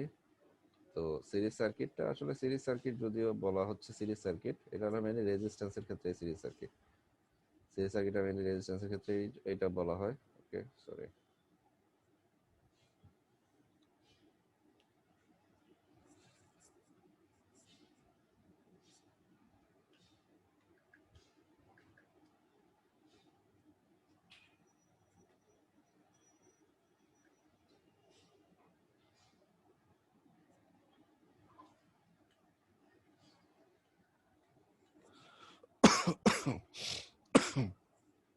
আচ্ছা, ঠিক আছে। তোমাদেরকে আমি কি ডাইরেক্ট কারেন্ট আর অল্টারনেটিং কারেন্ট, ডিসি আর এসির ব্যাপারে কিছু বলেছিলাম কখনো? ডিসি এবং AC, direct current, alternating current. Sir ক্লাসে শুরু করেছিলেন, এরপরই লকডাউন হয়ে যায়। আচ্ছা, ওকে ওকে, তাহলে আমি এটা তো অনেক আগের কথা, 6 মাস 6.5 মাস আগের কথা। আমি একটু তোমাদেরকে বলি ডাইরেক্ট এবং অল্টারনেটিং কারেন্টের ব্যাপারে। যে আমরা নর্মালি কারেন্টের যখন ডিভিশন করি, দুইটা কারেন্ট আমরা পাই। একটা হচ্ছে ডাইরেক্ট কারেন্ট, আর একটা হচ্ছে অল্টারনেটিং কারেন্ট। আমাদের বলা হচ্ছে two types of current are readily available to the consumer today. One is direct current, in which ideally the flow of charge does not change in magnitude or direction with time. That is, যেটা সময়ের সাপেক্ষে বা সময়ের সাথে সাথে যেটা মানে অথবা দিকে চেঞ্জ হয় না। এবং in the other hand, the other is sinusoidal alternating current, that is called AC, in which the flow of charge is continuously changing in magnitude and direction with time. That means যেটা with respect to time বা সময়ের সাপেক্ষে বা সময়ের সাথে সাথে যেটা দিক, মান এবং দিক দুইটাতেই যার চেঞ্জ আসবে, একটা কন্টিনিউয়াস একটা চেঞ্জ আসবে। সো আমাকে কেউ কি বলতে পারবে যে আমাদের যে রিয়েল লাইফে, আমাদের যে ডে টু ডে লাইফে, বা আমরা যে আমাদের লাইফ ডিল করছি, লাইভলিহুড মেনটেন করছি, এই যে পুরা ব্যাপারটাতে আমরা কি ডিসি এবং এসির সাথে পরিচিত কিনা, বা এরকম কোনো কিছু আমরা দেখছি কিনা, বা কার সাথে আমরা Yes, sir. কোথায় ডিসির এক্সাম্পলটা বা অ্যাপ্লিকেশনটা দেখি, কোথায় এসির অ্যাপ্লিকেশনটা দেখি? Sir, ফোনের ব্যাটারি ডিসি এবং বৈদ্যুতিক পাখা এসি হ্যাঁ, ব্যাটারি হচ্ছে ডিসি। ওকে, আর এসি কোনটা? স্যার লাইট, তারপর আপনার ফ্যান, ফ্যান। ওকে সিলিং ফ্যান। ওকে ওকে, সিলিং ফ্যান বা যে কোনো ফ্যান, সেটা যদি রিচার্জেবল না হয় আর কি। হ্যাঁ, তাই না? ঠিক না? রিচার্জেবল না হইলে তো অসুবিধা নাই, নাকি ভুল বললাম? আমাদের এখন আমরা কিছু রিচার্জেবল ফ্যান দেখি না, টেবিল ফ্যান। জি স্যার। হ্যাঁ, রিচার্জেবল এখন অবশ্যই রিচার্জেবল তোমার ইয়াও আসছে, সিলিং ফ্যানের মধ্যে রিচার্জেবল আসছে। তো যাই হোক, রিচার্জেবলটার যদি না হয়, রিচার্জেবলটা ছাড়া অন্য যে কেস, অর্থাৎ সোজা কথায় যে কোনো ইলেকট্রিক্যাল অথবা ইলেকট্রনিক ডিভাইস বা ইকুইপমেন্ট যেটা ডাইরেক্ট ইলেকট্রিক্যাল লাইন থেকে বা ইলেকট্রিকের তোমার যে ইলেকট্রিসিটি যে পয়েন্ট ওয়ালের সাথে কানেক্টেড থাকে, পিডিবি, সোজা কথা পিডিবি লাইন, সেটা থেকে যতগুলো ডিভাইস বা ইকুইপমেন্ট চলে, সেগুলো সবগুলাই কোন কারেন্টে চলে? এসি। এসি। এটা নিয়ে কারো কোনো কনফিউশন আছে কিনা? No sir. ফাইন, আমি একটু এটার সাথে অ্যাড করি এডিশনালি। সেটা হচ্ছে, এটা এসি কারেন্ট হওয়ার কারণটা হচ্ছে এই যে কারেন্টটা আসছে, এই কারেন্টটা স্টেবল না। যদি স্টেবল হইতো তাহলে সেটা ডাইরেক্ট কারেন্ট হইতো। এই কারেন্ট স্টেবল না, এটা হচ্ছে আনস্টেবল একটা কারেন্ট। কারণ আমাদের মাঝে মাঝে দেখা যায় আমাদের যখন এই যে কারেন্টটা ফ্লো করে, অনেক সময় তোমরা খেয়াল করো যে আমার একটা লাইট জ্বলছে, জ্বলন্ত অবস্থায় আছে, জ্বলছে, যে হঠাৎ করে দেখা যাচ্ছে লাইটটা অনেক ডিম হয়ে গেছে, অর্থাৎ এটার আলোটা বা ব্রাইটনেসটা কমে গেছে। আবার অনেক সময় দেখা যায় হচ্ছে আছে লাইট জ্বলা অবস্থায় আছে, জ্বলন্ত অবস্থায়, হঠাৎ করে দেখা যাচ্ছে ব্রাইটনেসটা আগের তুলনায় একটু বেড়ে গেল, হঠাৎ করে একটু বেড়ে গেছে, আবার কমে গেছে, আবার মানে আগের জায়গায় চলে আসে, এরকম হয় কিনা? জি স্যার, ভোল্টেজ আপ বাল্বে, ডাউন। হ্যাঁ হয়, ভোল্টেজ আপ ডাউন। আবার দেখা যাচ্ছে আমার ফ্যানের রেগুলেটরে আমি একটা স্পিড দেয়া আছে, ফ্যানের একটা নরমাল স্পিডে ফ্যানটা চলতেছে, হঠাৎ করে দেখা গেল ফ্যানটা শো শো আওয়াজ করে ফ্যানের স্পিডটা বেড়ে গেল, বা ফ্যানের স্পিডটা হঠাৎ করে কমে গেল, এরকম হয় কিনা? তো এই যে বিষয়টা, এই বিষয়টা মেইনলি হচ্ছে, এটাই হচ্ছে সবচেয়ে বড় প্রমাণ অল্টারনেটিং কারেন্টের। মনে থাকবে এই জিনিসটা, এটা হচ্ছে অল্টারনেটিং কারেন্টের সবচেয়ে বড় প্রমাণ। Is it okay? জি স্যার। ওকে। আর ডাইরেক্ট কারেন্ট কোনটা? হ্যাঁ, আমি তোমাদের সাথে একমত, ডাইরেক্ট কারেন্ট হচ্ছে ব্যাটারিটা, তাই না? ব্যাটারিতে হচ্ছে তোমার ডাইরেক্ট কারেন্ট। যেমন আমাদের ব্যাটারি, যতগুলো ব্যাটারি থাকে, যেমন আমাদের আমাদের এই মনে করো আমি এখন ল্যাপটপ থেকে চালাচ্ছি, তোমাদেরকে লেকচার দিচ্ছি, ক্লাসটা আমি কন্টিনিউ করছি বা এই যে জুমের যে ভিডিও ভিডিও কনফারেন্সের মাধ্যমে। তো এখন ধরো আমার কারেন্টটা চলে গেল, তো কারেন্ট চলে যাওয়ার পরে স্বাভাবিকভাবে আমার ল্যাপটপটা আমার অন থাকবে কিভাবে? ল্যাপটপের যে বিল্ট ইন ব্যাটারিটা আছে সেটা দিয়ে। তো ব্যাটারি দিয়ে ল্যাপটপটা এরপরে চলতে থাকবে। তো এই যে ব্যাটারি থেকে কানেকশনটা আসছে, এটা তো মেইন লাইন থেকে আসছে না, এটা হচ্ছে অল্টারনেটিং এর। এবার ব্যাটারি থেকে তোমার যতগুলো কানেকশন হয়, ব্যাটারি থেকে আগের দিনে আমরা দেখতে ব্যাটারি থেকে টিভিও চালাইতো, তারপরে ব্যাটারি দিয়ে অন্যান্য কাজগুলো হয়। তো এই যে বিষয়টা বা এই যে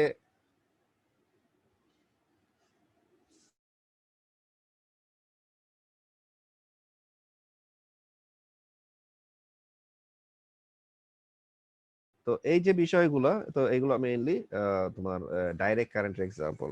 ডাইরেক্ট কারেন্টের ব্যাটারি ছাড়া ডাইরেক্ট কারেন্টের আরেকটা খুব কমন এক্সাম্পল আছে, কে দিতে পারবে? Excuse me. জেনারেটর। জেনারেটর, ওকে, নাইস এক্সাম্পল। আরেকটা মানে আমি আমি যে জিনিসটা এক্সপেক্ট করতেছি আরেকটা আছে।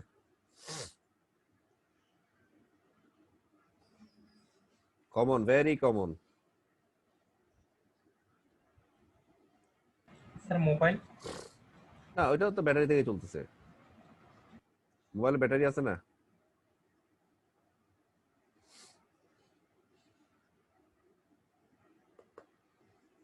মেয়েরা কি আমার ক্লাসে আছে নাকি? মেয়েরা আমার ক্লাসে এমনি জাস্ট পার্টিসিপেন্ট লিস্টে দেখা যাচ্ছে, এরপর বাকি সময়টা ঘুম যাচ্ছে। মেয়েরা কি আছে আমার ক্লাসে? জি স্যার। আছো তোমরা? তো আমি তোমাদেরকে জিজ্ঞেস করার পরে তোমরা জি স্যার আছি স্যার বলা দরকার কি তোমাদেরকে? আমি এই যে বিভিন্ন সময় আমার কাছে মনে হয় যে অর্ণব আর ওই যে আরেকজন আছে ওয়াকিল আহমেদ, মেবি হিজ নেম, তো এরাই সবসময় রেগে রেসপন্ড করে, অন্য ছেলেরাও ঘুম যায়, মেয়েরাও ঘুম যায়। আমি বুঝলাম না, কাহিনী উদ্ধার করতে পারলাম না, এটা কেন? আমি তোমাদের জিজ্ঞেস করবো যে মেয়েরা আছো কিনা, কে কে আছো হাত তোলো, নক দাও, ওরকম ওটা তো বলা দরকার। তোমাদেরকে আমি জিজ্ঞেস করবো যখন কোনো কিছু, তখন তোমরা আমাকে রেসপন্স করবে। তো তোমরা যদি রেসপন্স না করো তাহলে তো ক্লাসটা ইন্টারেক্টিভ হবে না। ক্লাসে শুধু আমি বক বক করে যাব, কথা বলে যাব, কথা বলে যাব, অন্যরাও কথা বলতে হবে। ছেলেরা যারা চুপচাপ থাকো, কথা বলো না, রেসপন্স করো না, তারাও কথা বলতে হবে। মেয়েরা তো একেবারেই বলে না, মেয়েরাও বলতে হবে। নাহলে আমি কখনোই তোমাদের ক্লাসটা একটা ইন্টারেক্টিভ ক্লাসে কনভার্ট করতে পারবো না, শুধু একটা বক বক করেই যাব। তো এই জিনিসটা তখন পুরোপুরি ফ্রুটফুল হবে না। হ্যাঁ বলো, আমি আরেকটা স্যার এক্সপেক্ট করছি। হ্যাঁ বলো বলো বলো। স্যার সবাই রেসপন্স করলে তখন একটু মানে কারো কথাই বোঝা যায় না, ওই না, কারণে না যাক, সবাই না যাক, আমি তোমার সাথে একমত। আমি না, এটা তো আমি চাইও না। আমি তোমাদেরকে তো বলি নরমালি যে দুই তিনজন যদি একসাথে যদি মাইক্রোফোন অন করে, মাঝে মাঝে একজন অন করলে মনে হচ্ছে যে আমার দুইটা কান ফেটে যাবে, এরকম অবস্থা, এত বেশি কেওস বা নয়েজ সৃষ্টি হয়। তো ওই জায়গায় দুই তিনজন অন করলে তো মোটামুটি আমি আর নাই বললাম, ওইটা না। কিন্তু এই যে প্রথমে অ্যাটেম্প্ট নিচ্ছে, আমি যখন প্রশ্ন করতেছি, প্রশ্ন করার সাথে সাথে প্রথমে অ্যাটেম্প্ট নিচ্ছে কারা? ছেলেরা। একটা ছেলে উত্তর দিচ্ছে, ছেলে রেসপন্ড করতেছে। তো এই জিনিসটা মেয়েরা না কেন? আমি যখন প্রশ্ন করতে সাথে সাথে একটা মেয়ে তার মাইক্রোফোন বলবো, জি স্যার, জি স্যার, আমি জানি স্যার, এটা এরকম, ঠিক না? তো এখন তো সবচেয়ে বড় কথা হচ্ছে, তোমাদের এটা আমি ক্লাসেও বলছি, তোমার কোনো কিছু বলার জন্য তোমার ওই যে আমি একটা টার্ম ইউজ করছি, সেটা হচ্ছে ব্রেক ফ্রি। তার মানে তোমরা কোনো কিছু বলার জন্য সংকোচ করবা না। এখানে তোমাদের কোনো কিছু হারানোর নাই, কোনো কিছু তোমাদের এখানে চিন্তা করবা যে না আমি এখানে শিখতে আসছি, আমার ভুল হইতেই পারে, বলে ফেলবো। আমার যেটা মাথায় আসছে, আমি যেটা বুঝি, আমার চিন্তা বলে ফেলবো। আমার চিন্তায় যেটা আসছে, মাথায় যেটা আসে, আরেকজনের মাথায় নাও আসতে পারে। আমার মাথায় আসে, আমি বলে ফেলছি, সেটা সঠিক হোক ভুল হোক বলে ফেলছি। তোমাদেরকে আমি এটা ক্লাসেও বলছি যে না তোমরা বলো, আমি তোমাদেরকে বকা দিব না। আবার এখন এখন তো বকা দেওয়ার সুযোগই নেই, আমি কাউকে দেখতেছি না। আমি সবাই জয়েন করে আছে ঠিক, কিন্তু কাউকে আমি দেখছি না। আমি শুধু দেখছি আমার এখানে পার্টিসিপেন্ট লিস্ট দেখাচ্ছে 70টা, মানে আমি সহ। আর আমার কাছে সামনে এই বয়েল স্টেডের পিডিএফ ফাইলটা আছে, আর কাউকে দেখছি না। আমি বকা দিব কেমনে? আবার অনেক সময় তো বোঝা যায় না কে কথা বলছে কে কথা না বলতেছে। তো যাই হোক, আমি আমার ওই পয়েন্টটাতে আসি। বলো, আমি আরেকটা ওই যে ডাইরেক্ট কারেন্টের একটা এক্সাম্পল, মানে আমাদের রিয়েল লাইফ এক্সাম্পল, অ্যাপ্লিকেশন বললে আরো একটু স্পেসিফিক হয়। আমি এক্সপেক্ট করছি কি, বলো বলো। Sir air conditioner. কেন এয়ার কন্ডিশনার কেন? Why do you think the air conditioner is a direct current application?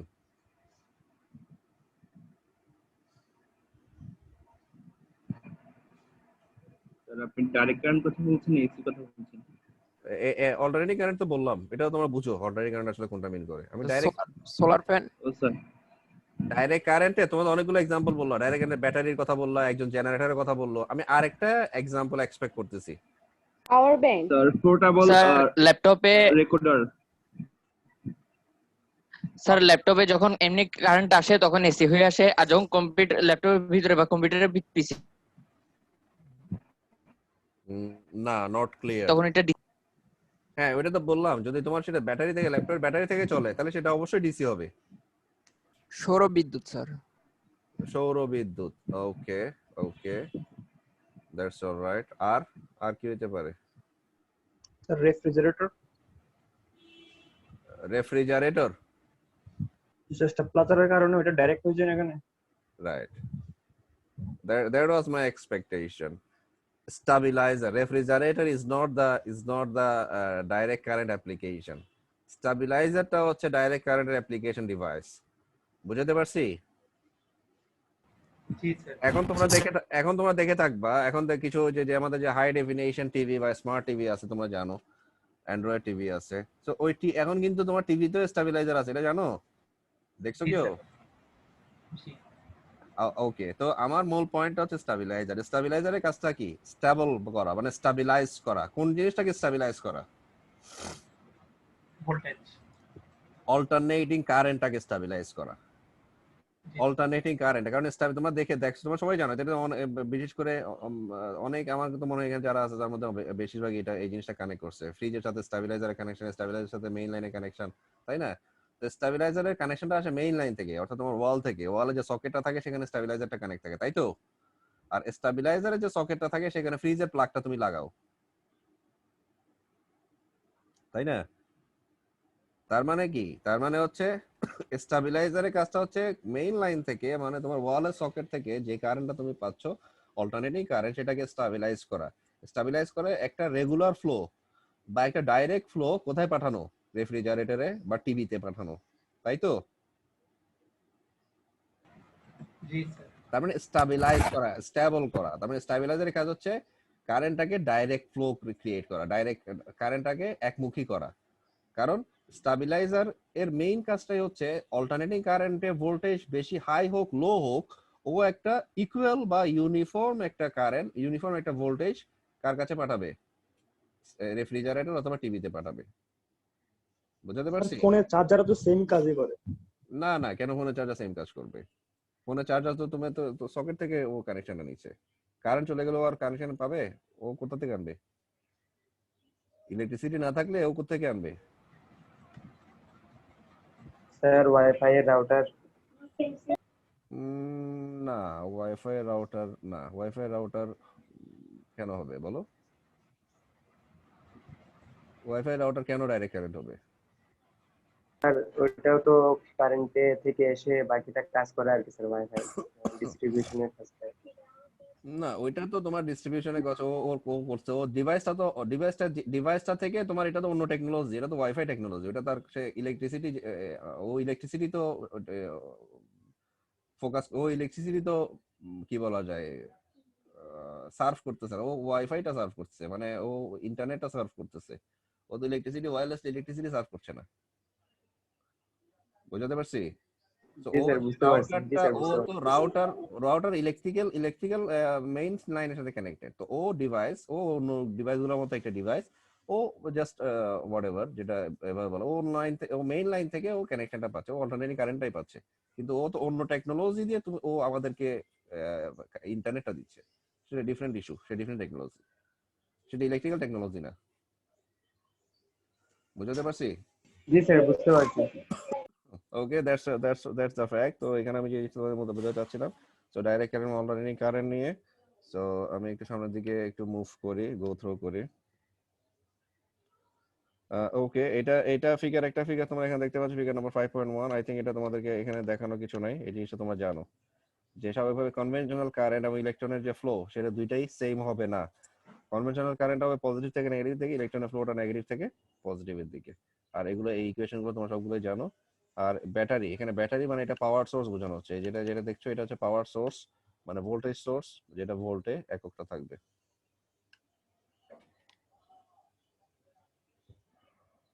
Okay okay, that's alright. এটা আমরা, এই জিনিসটা লাগবে না, excuse me. Okay, that is the fact. আমাদের আছে যে মেইন টপিকটা, অর্থাৎ এখানে যে মেইন ইয়াটা যেটা আমি তোমাদের দেখাতে চাচ্ছি, সেটা হচ্ছে series circuit. So I think এটা সবাই দেখতে পাচ্ছ। তো সিরিজ সার্কিটের আমি তোমাদের যে জিনিসটা প্রথমে আমি একটু জিজ্ঞেস করি, আমরা নম্বরে দুইটা জিনিস জানি। একটা হচ্ছে সিরিজ সার্কিট, এটা অবশ্য তোমাদেরকে একটু আমি থেরেজার বই থেকে তোমাদের একটু দেখাইছিলাম যে সিরিজ সার্কিটের, প্যারালাল সার্কিটের বা এদের কানেকশনটা কিভাবে হবে। এবং সিরিজ সার্কিটের কিছু ক্যারেক্টারিস্টিক্স আছে, এটা গত ক্লাসে মনে মেবি আমি, আমার যতটুকু মনে পড়ে গত ক্লাসে আমি দেখেছি, আমি স্ক্রিনশট তাই বলে। সিরিজ সার্কিটে কিছু ক্যারেক্টারিস্টিক্স তোমরা জানো, এবং প্যারালাল সার্কিটে কিছু ক্যারেক্টারিস্টিক্স তোমরা জানো।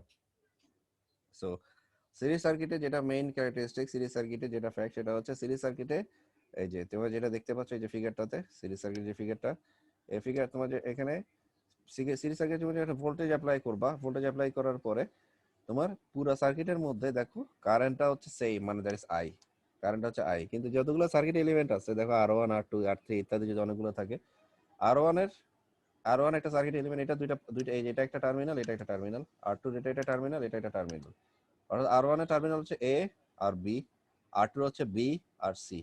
অর্থাৎ এই যে R1 এর যে দুইটা টার্মিনাল এ আর বি, এটার মধ্যে ভোল্টেজ হবে একটা, R2 যে দুইটা টার্মিনাল বি আর সি, এটাতে ভোল্টেজ হবে আরেকটা। অর্থাৎ এরকম যতগুলো টার্মিনাল থাকবে, অর্থাৎ সার্কিট এলিমেন্টের যতগুলো সার্কিট এলিমেন্ট থাকবে, এবং তার সাথে সার্কিট এলিমেন্ট থাকার পর তার মধ্যে দুটো প্রান্ত বা টার্মিনাল থাকবে, পয়েন্ট থাকবে, ফলে সেক্ষেত্রে ভোল্টেজও ডিফারেন্ট হবে।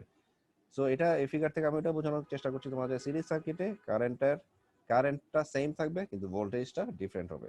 আর সিরিজ সার্কিটের আরেকটা ক্যারেক্টারিস্টিক যেটা তোমাদের ক্লাসে বলছি, সেটা হচ্ছে সিরিজ সার্কিটে তোমার সার্কিট এলিমেন্ট গুলো এমন ভাবে কানেক্টেড থাকবে যে কোনো একটা সার্কিট এলিমেন্টের শেষ যে পয়েন্টটা, লাস্ট ফাইনাল এন্ডটা অপর সার্কিট এলিমেন্ট জন্য হবে ইনিশিয়াল এন্ড। আবার R2 এর যেটা ফাইনাল এন্ড, সেটা এখানে যদি অন্য কোনো সার্কিট এলিমেন্ট থাকতো তার ইনিশিয়াল এন্ড হইতো। অর্থাৎ সিরিজ সার্কিটে কানেকশনটা এভাবে হয় যে, আবার এভাবে তো কানেকশনটা এভাবে যুক্ত হবে, টার্মিনাল দিয়ে এভাবে যুক্ত হবে, তো প্রতিটা সার্কিট এলিমেন্টের একটা ইনিশিয়াল এন্ড এবং একটা ফাইনাল এন্ড, মানে ইনিশিয়াল পয়েন্ট আর ফাইনাল পয়েন্ট থাকবে। আবার একটা সার্কিট এলিমেন্টের ফাইনাল পয়েন্টের সাথে অন্য একটা সার্কিট এলিমেন্টের ইনিশিয়াল পয়েন্ট, আবার অন্য সার্কিট এলিমেন্টের ফাইনাল পয়েন্টের সাথে এরপর আর যদি কোনো সার্কিট এলিমেন্ট থাকতো তার ইনিশিয়াল পয়েন্ট যুক্ত। এই যে এভাবে যে একটা কানেকশন আমরা তৈরি করতে পারছি, এটার নাম হচ্ছে সিরিজ কানেকশন। এভাবে যে কানেকশনটা তৈরি হয়, এটার নাম হচ্ছে সিরিজ কানেকশন বা series circuit.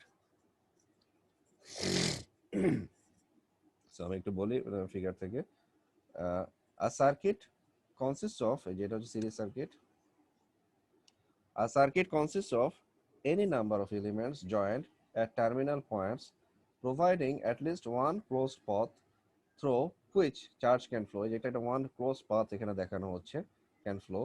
The circuit of figure 5.4a, মানে this one, has three elements joined at three terminal points A, B and C to provide a closed path for the current I, যেটা আমরা জানি।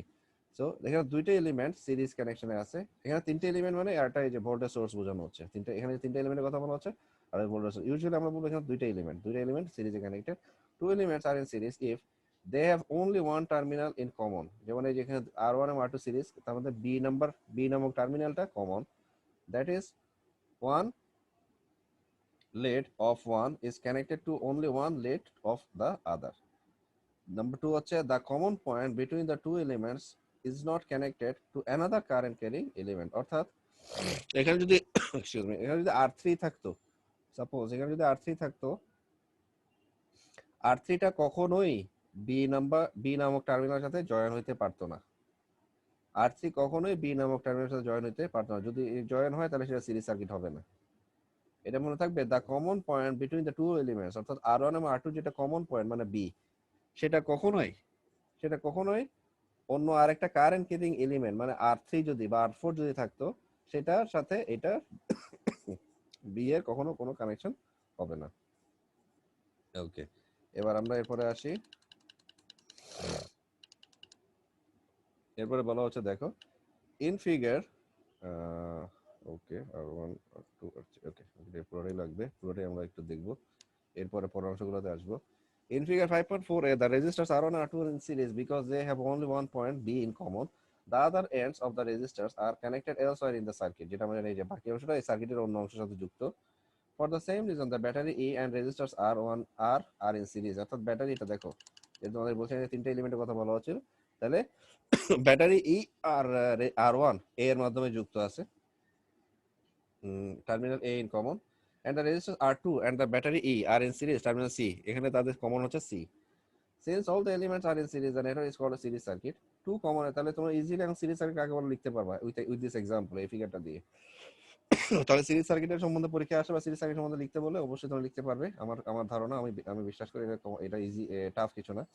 Two common examples of series connections include the tying of small pieces of rope together to form a longer rope. অর্থাৎ তুমি যদি দুইটা ছোট ছোট তারকে দড়িকে রশিকে যদি টাইং মানে একটার সাথে একটাকে তুমি যদি যুক্ত করো, জয়েন করো, মাঝে মাঝে আমরা রশি ছিঁড়ে গেলে আমরা এই কাজটা করি, যে আমাদের যেহেতু মশা অনেক ডিস্টার্ব করে, সবার বাসায় করে, আর শুধু এটা আমার বাসায় না, আমি আই এক্সপেক্ট না আসলে বিলিভ। তো সেটা হচ্ছে যে তখন আমরা কি করি, মাঝে মাঝে মশা থেকে রক্ষা পাওয়ার জন্য আমরা যে মশারি ইউজ করি, মশারিটার কানেকশন দেওয়ার জন্য মাঝে মাঝে আমাদের রশি টশি ছিঁড়ে যায় ঠান্ডা খেলে। তো রশি ছিঁড়ে যাওয়ার কারণে আমাদের রশি জোড়া লাগাই দেয়, এটা আমাদের জোড়া লাগাই কিনা, নাকি জীবনে কেউ লাগায়নি?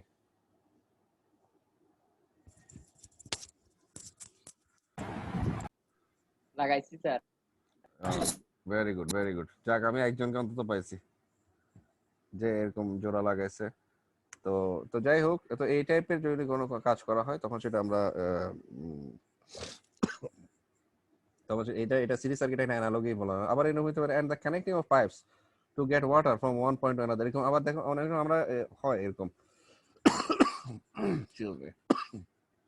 এরকম হয় মাঝে মাঝে আমরা যখন পাইপ যখন আমাদের এক জায়গা থেকে এক জায়গায় পানি নেওয়ার দরকার হয় বা লম্বা পাইপের দরকার হয়, অত লম্বা পাইপ না থাকলে একটা পাইপের সাথে একটা পাইপ জোড়া দিয়ে এই কাজটা করা হয়। বা অনেক সময় তোমরা দেখবা ফায়ার ব্রিগেডের বা যখন কোথাও আগুন লাগে, ফায়ার ব্রিগেডে যখন গাড়ি থেকে যখন পানি দেওয়া হয়, এরকম খেয়াল করছো তোমরা এই জিনিসটা? কেউ এই জিনিসটা দেখছো ভাই? কেউ দেখছো ফায়ার ব্রিগেডের গাড়ি থেকে যে যখন হোস পাইপ দিয়ে, ফায়ার ব্রিগেডের পাইপটা হোস পাইপ বলে, একটু আগে তোমাদের হোস পাইপের কথা বলছিলাম, ও এক্সাম্পল দেওয়ার জন্য। ফায়ার ব্রিগেড যে হোস পাইপটা থাকে, হোস পাইপটা যদি লম্বা না হয় একটা সাথে একটা জোড়া দিয়ে জয়েন করে করে ফায়ার ব্রিগেডের যে ট্যাঙ্কারটা থাকে, পানির ট্যাঙ্কার, ওখান থেকে পানিটা ডিস্ট্রিবিউট করা হয়, সার্ভ করা হয়। ওকে, এরপরে আসো আমরা একটু ফিগার নাম্বার 5.4b টা একটু দেখি। If the circuit of figure 5.4a is modified, মানে 5.4 মানে এই ফিগারটার কথা বলছে, is modified such that a current carrying resistor R3 is introduced.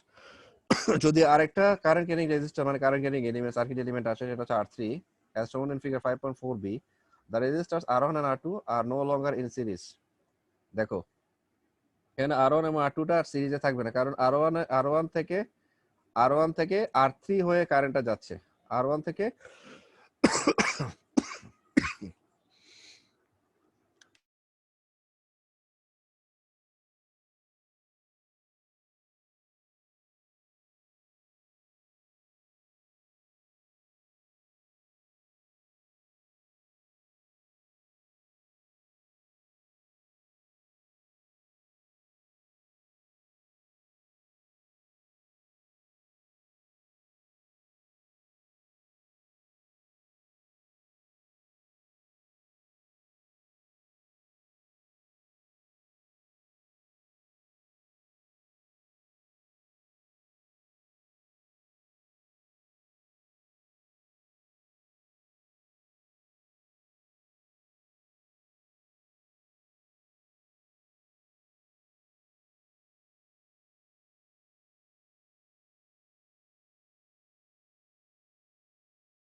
Sorry my dear students, আমার একটু কাশি আসছিল। ওকে, সো আই থিঙ্ক তোমরা বাই দিস টাইম এটা অলরেডি দেখে ফেলছো। যে দেখো এখানে, তো এখানে আমরা যেটা জিনিস দেখতে পাচ্ছি, তুমি তোমাদের ফিগারটা একটু দেখাই। তাহলে ফিগার 5.4 এর এটা হচ্ছে সিরিজ সার্কিট, যেটা তোমরা দেখতে পাচ্ছ। আর ফিগার 5.4 এর বিটা হচ্ছে situation in which R1 and R2 are not in series. এখানে তাহলে দেখো দেখো এখানে R1 এবং R3 টা এখানে সিরিজ হয়ে গেছে। তো যেটা বলা হচ্ছে যে the resistors R1 and R2 are no longer in series due to the violation of number 2 of the above definition of series element. Number 2, এই যে the common point between the two elements is not connected to another current carrying element. অর্থাৎ R1 এবং R3, ধরো R1 এবং R3 টা series কানেকশনে যুক্ত আছে। Excuse me, এখন R2 টা যদি আবার এদের কমন পয়েন্ট যেটা একটু যেটা বলছিলাম যে এখানে R1 এবং R2 বি তে কানেক্টেড, এখানে যদি R3 চলে আসে তাহলে আমরা R3 কে সিরিজ বলতে পারবো না। বুঝছো? আমরা এই সার্কিটটাকে মানে R3 যে সার্কিটে যুক্ত সিরিজ সার্কিট বলতে পারবো না। পারবো হচ্ছে যেটা R1 এবং R2 যেটাতে কানেক্টেড। এখানে যেরকম R1 এবং R3 যেটাতে কানেক্টেড সেটা হচ্ছে সিরিজ, কিন্তু R2 টা যেহেতু এদের কমন পয়েন্টে যুক্ত হয়ে গেছে তাহলে R2 যে অংশটা এটাকে সিরিজ বলতে পারবো না। তো এরপরে যে জিনিসটা বলা হচ্ছে, সরি আমি একটু এটা মুভ করে গেছি। এবার যেটা বলা হচ্ছে দেখো, the current is the same through the series elements. Current is the same through the series elements. So current is same, এটা আমরা জানি, এটা এটা বিগ ডিল না। ওকে, এরপরে আরেকটা যেটা আমরা খুব ইজিলি জানি সেটা হচ্ছে the total resistance of a series circuit is the sum of the resistance levels. অর্থাৎ এটাও আমরা জানি যে আমরা যখন সিরিজ কানেকশন, এটা আমি তোমাদেরকে লিখে দিয়েছিলাম গত ক্লাস যতটুকু আমার মনে পড়ে। Resistance in series, resistance in parallel, capacitance in series, capacitance in parallel. So I think এটা তোমাদের এটা সবারই মনে আছে, এটা নিয়ে কারো কোনো কনফিউশন হওয়ার কথা না, আই বিলিভ। আচ্ছা এটা সবার মানটা অবশ্য যেহেতু টোটাল রেজিস্ট্যান্স, সবার মানটা ওহমেই আসবে। আর একটা ইকুয়েশন আমরা এখান থেকে দেখতে পাচ্ছি, সেটা হচ্ছে I is equal to, যেটা আমরা জানি ফ্রম ওহমস ল, যেখানে বলা হচ্ছে ইউজিং ওহমস ল, আমরা যেটা পাচ্ছি সেটা হচ্ছে I is equal to V by R। মাঝে মাঝে V এর জায়গায়, যেটা তোমাদের বলেছি যে V এর জায়গায় আমরা E ইউজ করতে পারি, I is equal to V এর জায়গায় ইউজ করতে পারি, তাই সেক্ষেত্রে I is equal to E by R হবে। আর যখন আমরা টোটাল রেজিস্ট্যান্সের কথা বলবো, যখন টোটাল রেজিস্ট্যান্সের কথা বলবো, যদি মনে করেন এখানে দুইটা রেজিস্ট্যান্স আছে, এই যে R1 এবং R2, দুইটা রেজিস্ট্যান্স আছে, দুইটা রেজিস্ট্যান্স তুমি মিলে একটা রেজিস্ট্যান্স করে ফেলছো, মানে টোটাল রেজিস্ট্যান্স মানে RT করে ফেলছো। তো এই ক্ষেত্রে কি হবে, আর এখান থেকে পাওয়ার থেকে মানে এই যে ভোল্টেজ সোর্সটা, এখান থেকে আমি যে কারেন্টটা পাচ্ছি সেটাকে আমরা বলবো IS বা সোর্স কারেন্ট। এটাকে আমরা যেটা বলবো সেটাকে আমরা বলবো সোর্স কারেন্ট। ওটা সোর্স থেকে যে কারেন্টটা আমরা পাচ্ছি সেটাকে আমরা বলবো সোর্স কারেন্ট। যেখানে যেটা বলছে দেখো, once RT is known, the current drawn from the source can be determined using Ohm's law as follows. সেটা হচ্ছে I is equal to E by RT। তো ইত্যাদি ইত্যাদি। ওকে, এরপর আমরা একটা জিনিস পাই, সেটা ওহমস ল থেকে। যেহেতু সিরিজ সার্কিটের ক্ষেত্রে আমরা সিরিজ সার্কিটের টপিকটাতে আমরা এই প্রসঙ্গে আছি, স্বাভাবিকভাবে এখানে I কখনোই ডিফারেন্ট হবে না, মানে I1 I2 I3 ইত্যাদি হবে না। তার মানে এখানে আমরা লিখবো যে V1 is equal to IR1, V2 is equal to IR2, V3 is equal to IR3। এইভাবে n সংখ্যক যদি সার্কিট এলিমেন্ট থাকে সেক্ষেত্রে Vn is equal to I R n। আর এখান থেকে আমরা পাওয়ারের ক্ষেত্রে এই সূত্রটা, পাওয়ারের ক্ষেত্রে সূত্র এগুলাই, যে জিনিসটা আমরা জানি। এখানে অবশ্য I1 ওরা লিখছে, দরকার নাই সেটা, যেহেতু আমরা সিরিজ সার্কিটে আছি এখানে I1 লেখার দরকার নেই। P1 equal to V1I, তারপর হবে P1 equal to I square R1, আর এখানে হবে V1 স্কয়ার বা এটা V1 স্কয়ার R1, ঠিকই আছে। এরপর আরেকটা ইম্পর্টেন্ট সূত্র আমাদের কাজে লাগবে, সেটা হচ্ছে দিস ওয়ান, যে আমরা যে পাওয়ার ডেলিভারি করছি, আমরা যে একটু আগে যে আমরা দেখে আসছি সূত্র আমরা এই পাওয়ারের ক্ষেত্রে আমরা একটা সূত্র জানি, সেটা হচ্ছে this one, P is equal to VI। Ohm's law থেকে আমরা Ohm's law relating to power, যেটা তোমাদের আমি আর্লিয়ার দেখাইছিলাম তোমাদের থেকে, P equal to VI। তো V এর জায়গায় আমি তোমাদের যেটা বলছি, V এর জায়গায় মাঝে মাঝে E ইউজ করতে পারি। তো সেক্ষেত্রে P is equal to EI, যেহেতু পাওয়ার ডেলিভার করছি তখন আমি যে P ডেল মানে এখানে P ডেলিভারির কথা বলা হচ্ছে, P delivery is equal to EI। So এখান থেকে আমরা আরেকটা সূত্র এখান থেকে পাবো। আর স্বাভাবিকভাবে আমি যেখানে এই যে P1 P2 P3 কথা বলছি, স্বাভাবিকভাবে P1 P2 P3 অর্থাৎ প্রতিটা সার্কিট এলিমেন্ট, অর্থাৎ R1 এর জন্য যে সার্কিট যে পাওয়ারটা ডিসিপেট হচ্ছে, R1 যে পাওয়ারটা ক্ষয় করছে সেটা হবে P1, R2 যে পাওয়ারটা ক্ষয় করছে সেটা P2, R3 যে পাওয়ারটা ক্ষয় করছে সেটা হচ্ছে P3। এর অর্থাৎ পাওয়ার ডিসিপেশন যে হচ্ছে, অর্থাৎ P1 P2 P3 তিনটার যে তিনটা পাওয়ার কোত্থেকে পাচ্ছি, মানে তিনটা পাওয়ার ডিসিপেট হচ্ছে কার মাধ্যমে, R1 R2 R3 রেসপেক্টিভলি, যথাক্রমে R1 R2 R3 এর মাধ্যমে P1 P2 P3 পাওয়ার ডিসিপেট হচ্ছে। তার মানে হচ্ছে P1 P2 P3 পাওয়ার তিনটাকে আমরা যদি যোগ করি তাহলে আমরা টোটাল যে পাওয়ার ডেলিভার হচ্ছে সোর্সের মাধ্যমে, মানে ই এর মাধ্যমে যে টোটাল পাওয়ারটা ডেলিভার হচ্ছে সেটা পেয়ে যাবো। তার মানে আলটিমেটলি বলা হচ্ছে যে the total power deliver to a resistive circuit is equal to the total power dissipated by the resistive elements. এটা খুব ইজি, তেমন নিশ্চয়ই বুঝে। রেজিস্টিভ এলিমেন্ট অর্থাৎ resistive element R1 R2 R3 দ্বারা যে পাওয়ার ডিসিপেট হচ্ছে দ্যাট ইজ যথাক্রমে P1 P2 P3 সেটা আমরা ইজিলি এখান থেকে টোটাল পাওয়ার ডেলিভার আমরা পেয়ে যাবো এদের সবাইকে যোগ করলে। তাহলে আমরা এই সূত্রটা আমরা পাবো। সো আমি আশা করি one of my favourite students Rohit এই স্ক্রিনশটগুলো কালেক্ট করে রাখছে। সো এটা আমি দেখানোর পরে আমি খুব দ্রুততার সাথে আমি একটা এক্সাম্পল তোমাদেরকে দেখাই ফেলি, এটা দেখাই আমি শেষ করে ফেলবো। আমি তোমাদেরকে আজকে আর বেশি কষ্ট দিব না। সো এই এক্সাম্পল এই জন্য দেখা যাচ্ছে কারণ এই এক্সাম্পলটা রিলেটেড, অর্থাৎ এই এক্সাম্পলটা যে সূত্রগুলো দিয়ে এক্সাম্পলটা সলভ করা যাবে সেই সূত্রগুলো তোমাদেরকে আমি এই মাত্র জাস্ট পড়াই ফেলছি। সেজন্য আমি আবার যদি নেক্সট ক্লাসে বা এক সপ্তাহ পরে তোমাদের পড়া যায় কিছুটা হয়তো তোমাদের মাথা থেকে এটা চলে যাবে বা ছুটে যাবে। সো আমি যেহেতু এই জাস্ট এক্সাম্পলগুলো এই এক্সাম্পল রিলেটেড যে সূত্রগুলো বা ইকুয়েশনগুলো এই মাত্র তোমাদেরকে পড়াইলাম, সো এটা তোমাদের মাথায় ফ্রেশ থাকবে এবং ইজিলি তোমরা এক্সাম্পলটা বুঝে যাবে। তো আমি একটু খুব দ্রুততার সাথে আমি তোমাদেরকে বলি যে আমাদের যে ইকুয়েশন, আমাদের যে ফার্স্ট এক্সাম্পল আছে সেটা হচ্ছে ফাইন্ড দ্য টোটাল। আমি এই যে পুরো এক্সাম্পলটা তোমাদের বলি, একটা একটা আস্তে আস্তে যাবো। Find the total resistance for the series circuit of figure 5.7, অর্থাৎ ফিগার 5.7 এর যে টোটাল রেজিস্ট্যান্স, ফিগার 5.7 এর যে টোটাল রেজিস্ট্যান্স সেটা বের করতে বলছে। যেহেতু ফিগার 5.7টা আমরা নিশ্চয়ই বুঝতে পারছি ফিগার 5.7টা সিরিজ কানেকশনে আছে, এখানে R1 R2 R3 টা সবাই সিরিজ কানেকশন আছে এবং তিনজনের মান দেওয়া আছে 2 ওহম 1 ওহম 5 এবং তাই খুবই ভেরি ইজি, 2 আর 1 3, 3 আর 5 8, তার মানে এটা টোটাল রেজিস্ট্যান্স হবে 8 ওহম। আমাদের ফার্স্ট আনসারটা পেয়ে গেলাম। সেকেন্ড আনসারটা কি হবে প্রবলেমে, calculate the source current IS। তো IS টা বের করতে হবে। IS এর জন্য যে সূত্রটা সেটা আমরা জানি, IS = E/RT, জানি কি না? IS = E/RT। তাহলে IS এর মান বের করতে হবে, E এর মান তো জানি 20 ভোল্ট, ES মান এখানে দেওয়া আছে আর RT এর মান এই মাত্র বের করলাম, RT এর মান কত 8 ওহম।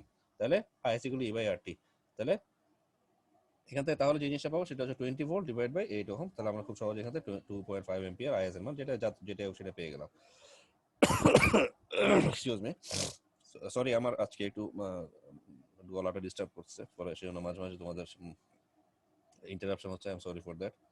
এরপর নাম্বার সি তে আসো, determine the voltages V1 V2 and V3। তাহলে আমরা জানি V = IR, V = IR সূত্র থেকে আমরা জানি। তাহলে যেটা তোমাদের একটা আমি বলছিলাম যে আমাদের সূত্র হবে সিরিজ সার্কিটের ক্ষেত্রে V1 = IR1, I1 হবে না, V1 = IR1, V2 = IR2, V3 = IR3। যেহেতু I মানে IS, এখানে I তো একই, এখানে I যেটা দেখছো সেটা হচ্ছে মেইনলি IS, কারণ এখানে I একটাই, এখানে I কোনো ভিন্নতা বা ডিফারেন্স নাই। তাহলে V1 = IR1, তাহলে IS তো আমি সোর্স কারেন্ট একটু আগে সোর্স কারেন্ট এখানে পেয়ে গেছি, আর এখান থেকে V1 বের করতে হলে R1 এর সাথে আমি R1 দিয়ে ভাগ করে দিব, তো সরি R1 এর সাথে গুণ করে দিব, I = VR। তাহলে এভাবে সবগুলো আমি যদি গুণ করে দিই তাহলে 2.5 এর সাথে 2 হবে, 2.5 এর সাথে 1 গুণ হবে, 2.5 এর সাথে 5 গুণ হবে। এভাবে গুণ করার পর আমি V1 V2 V3 খুব ইজিলি পেয়ে গেলাম। এরপর আসছে কি, calculate the power dissipated by R1 R2 R3। That's very easy again, এখানে তোমরা সেম সূত্র দিয়ে এটা ইউজ করে ফেলতে অ্যাপ্লাই করে ফেলবা, ডিফারেন্ট কোনো সূত্র ইউজ করার দরকার নেই। তাহলে আমরা যে সূত্রটা জানি সেটা হচ্ছে P1 = V1 I1, V1 I1 বা P1 = এখানে I1 যেহেতু নাই, সে I একটাই, তাহলে P1 = V1 I বা V1 IS, যেটা IS যেটা সেটাই মেইনলি I, তোমার I লিখলেও কোনো অসুবিধা নেই। P1 = V1 I, okay, P1 = V1 I, এটা অ্যাপ্লাই করে তো আমরা যেহেতু R1 R2 R3 এর মাধ্যমে যে পাওয়ারটা ডিসিপেট হচ্ছে সেটা আমরা ইজিলি বের করে ফেলতে পারি। তো এখানে তোমরা R1 দিয়ে ইউজ করতে পারো, যদি চাও যে না আরো আমি R দিয়ে ইউজ করবো, তাহলে সেক্ষেত্রে তুমি লিখতে পারো P1 = I² R1, P2 = I² R2, P3 = I² R3। এখানে I মানে আবার বলছে I মানে IS। সো ওরা দেখো এখানে ডি নাম্বার প্রবলেমটা তোরা দেখো, ওরা এক একটাতে P1 এর জন্য একটা সূত্র, P2 এর জন্য একটা সূত্র, P3 এর জন্য আরেকটা সূত্র অ্যাপ্লাই করছে, দরকার নাই। তোমরা সবগুলোর জন্য সেম, যদি P এক মনে করো, এক মানে তিনটা মান হচ্ছে, একটাতে P এর মান VI, একটাতে P এর মান I² R, একটাতে P এর মান V²/R, এভাবে ইউজ করছে, এটা দরকার নেই। তোমরা সবগুলোতে হয় VI, নয় I² R, নয় তো V²/R, যে কোনো একটা সূত্র তিনটার ক্ষেত্রে ইউজ করবে। তো আমরা একই মানই তোমরা করে দেখবা, একই মানই আসবে। এবার আসো number E, determine the power delivered by the source. সোর্সের মাধ্যমে যে পাওয়ারটা ডেলিভার সেটা বের করতে বলছে, আমি compare it to the some of the power levels that means part D D এর সাথে আমরা কম্পেয়ার করবো। প্রথমে পাওয়ার ডেলিভারি বের করবো। পাওয়ার ডেলিভারি সূত্রটা কি? P del equal to E I, এটা আমরা সূত্র জানি। P del equal to E I, এখান থেকে আমরা বের করবো। ই এর মান জানি, আই এস এর মান জানি, এখান থেকে পি ডেলিভারি মানটা বের করবো। মানটা বের করার পরে একটু আগে যে আমরা P1 P2 P3 মান বের করলাম, একটু আগে যে P1 P2 P3 মান বের করলাম, এই তিনটা পাওয়ারকে যোগ করার পরে আমরা আবার চেক করে দেখবো, ভেরিফাই করে দেখবো যে পি ডেলিভারি সমান হচ্ছে কিনা। প্রথমে পি ডেলিভারি মানটা বের করে, P delivery equal E I, যেটা আমরা জানি, এখান থেকে এটা বের করলাম। আবার এই যে তিনটা মান বের করছি, মানে 12.5, 6.2, 31.25, এই তিনটা যোগ করার পর আবার দেখছি 50 ওয়াটই হচ্ছে। তার মানে এটা পি ডেলিভারির সমান হচ্ছে, that means checks, that is verified. So I think এটা বড় ম্যাথমেটিক্যাল প্রবলেম, ঠিক আছে, বাট টাফ না। এটা যে ইকুয়েশন বা যে প্রবলেম সলভ করার যে এলিমেন্ট গুলা, প্রবলেম সলভ করার যে সাপোর্টিং ফ্যাক্টস গুলা, এগুলো তোমাদের জন্য আননোন না, তোমরা এইমাত্র এগুলো শিখে আসছো।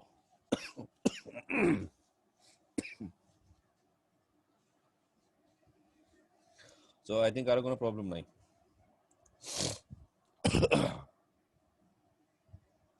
ওকে, আমি কি এটা ক্লোজ করব আজকের জন্য? Yes sir. ওকে,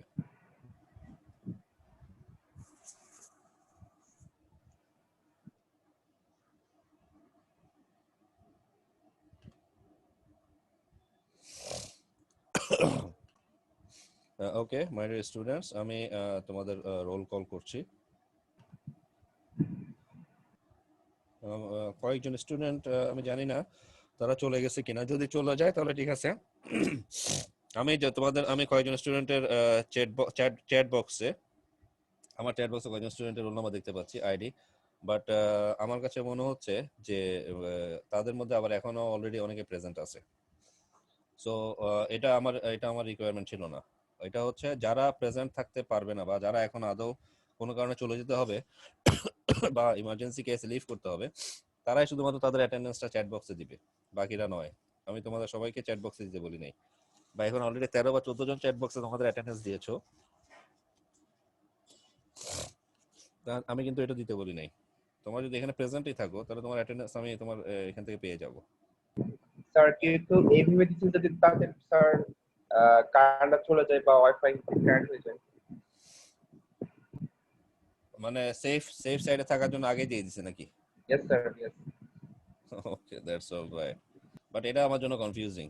সেটা হচ্ছে যে তোমরা চেষ্টা করবে এটা অ্যাভয়েড করার জন্য, কারণ আমি আবার চেক করে দেখতে হয়, চেক করে দেখার পরে আমার ওটার জন্য দুইবার সময়টা নষ্ট হয়। কারণ তোমার অলরেডি অ্যাটেন্ডেন্স দিয়ে ফেলার পর আবার আমি যখন দেখি যে না ওর তো অ্যাটেন্ডেন্স দেওয়া হয়ে গেছে, ফলে ওই সময়টা নষ্ট হয়। যাই হোক, হোয়াটএভার, আমি তোমাদের অ্যাটেন্ডেন্স শিটে চলে আসি। আজকে 4 তারিখ।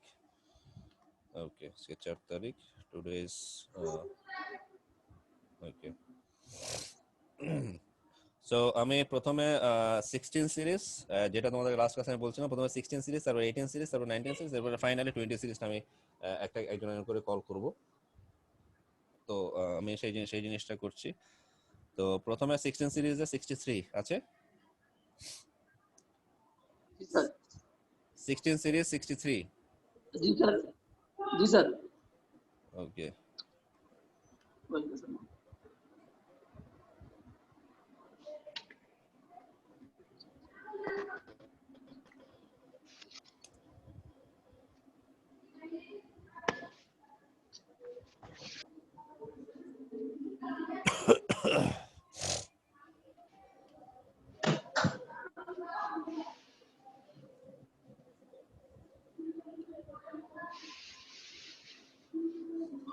ওকে, 1868 1868। অন্যরা মাইক্রোফোন অফ রাখবে, কমন ইনস্ট্রাকশন ছিল সবার জন্য, অন্যরা মাইক্রোফোন অফ রাখবে। আমি জাস্ট যাকে কল করব সে শুধু মাইক্রোফোনটা অন করবে। আলামিন, জি স্যার, তোমার অ্যাটেন্ডেন্স দেওয়া হয়েছে? জি স্যার। তোমার মাইক্রোফোন অন কেন?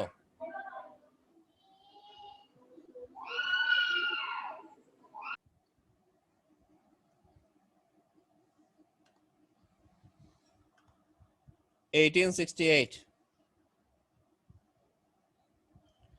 1855,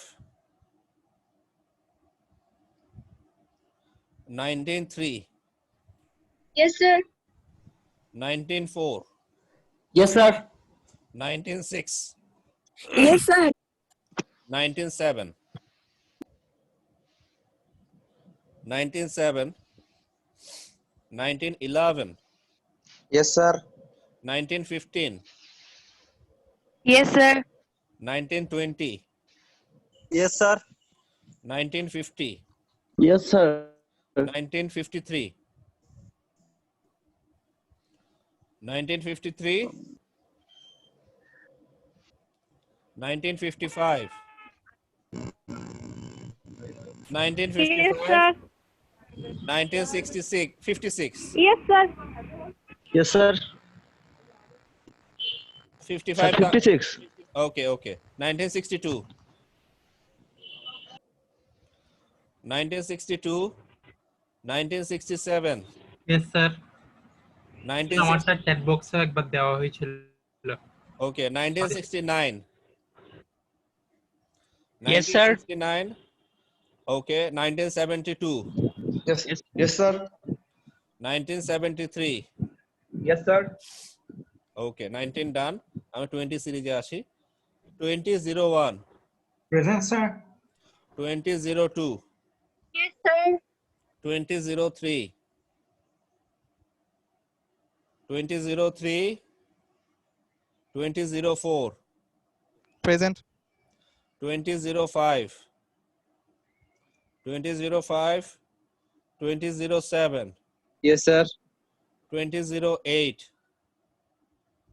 2008, 2009, Present, sir. 2010, Yes, sir. 2012, yes sir. 2013, Yes, sir. 2014, Yes, sir. 2015, Yes, sir. 2016, Yes, sir. 2017, Yes, sir. 2018, Present, sir. 2019, 2019, 2020, 2020, 2023, Yes, sir. 2024, Yes, sir. 2025, Yes, sir. 2026, Present, sir. 2027, 2027, 2028, 2028, 2029, Present, sir. 2030, Yes, sir. 2031, 2031, 2032, Present, sir. 2034, 2034, 2035, 2035, 2036, Yes, sir.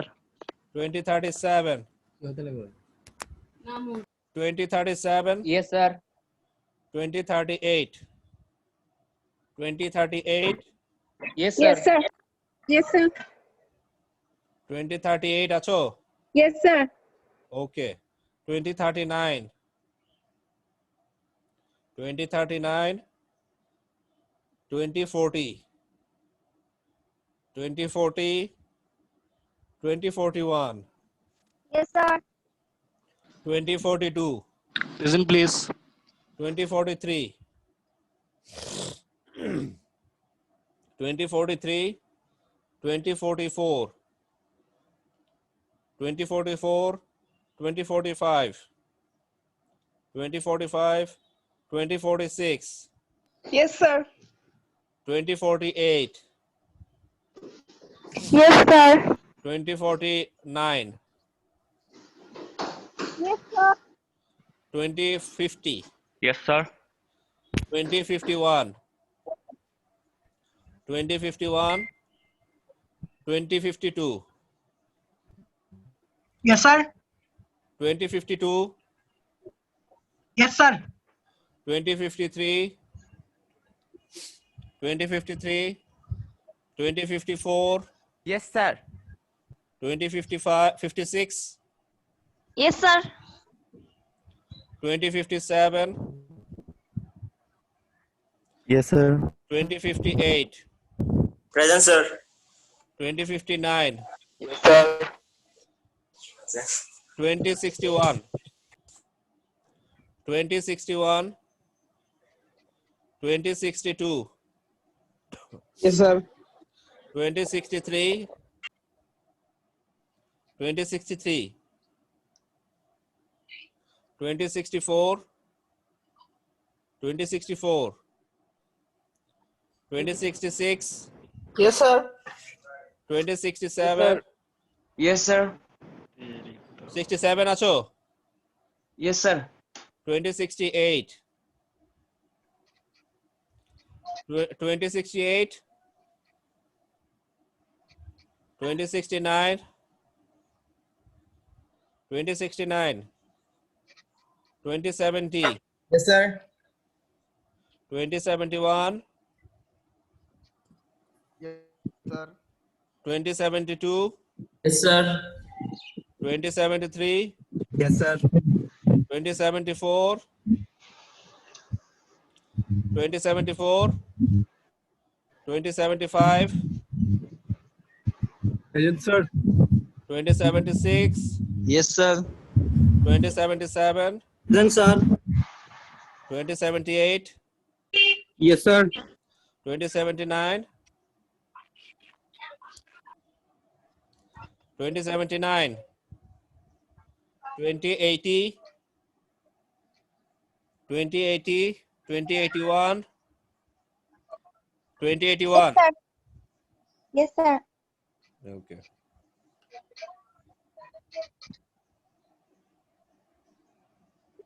Sir, 2005. একটু 1 minute.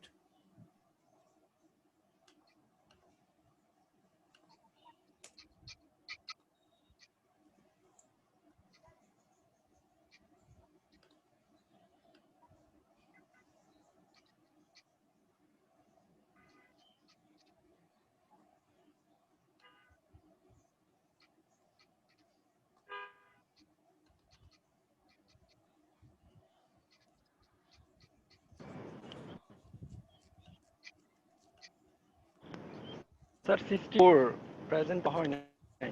আচ্ছা 20 প্রথমে কত বললো 05? জি sir. ওকে ডান। তারপরে 20 কত?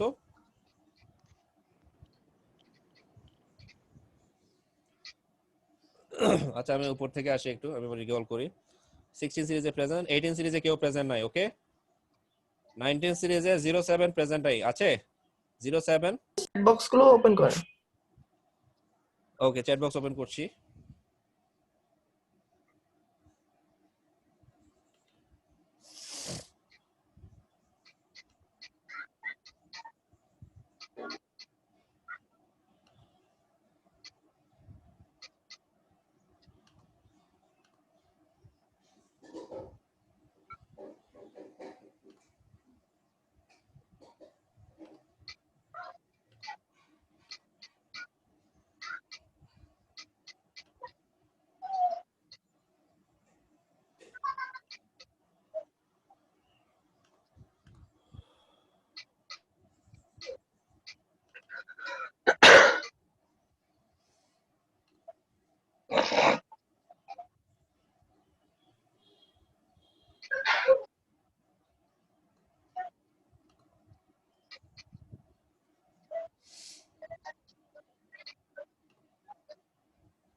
ওকে আমি এখানে দেখতে পাচ্ছি 2008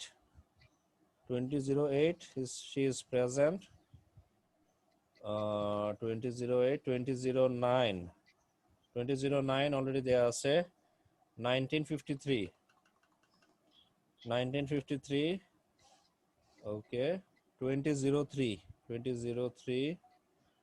2010 আমি 2010 এ আসি 2010 দেয়া আছে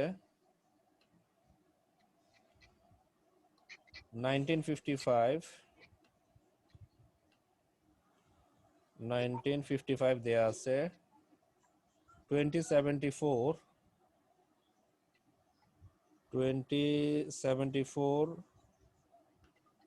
ওকে 2074 এরপরে 2039 ওকে 1904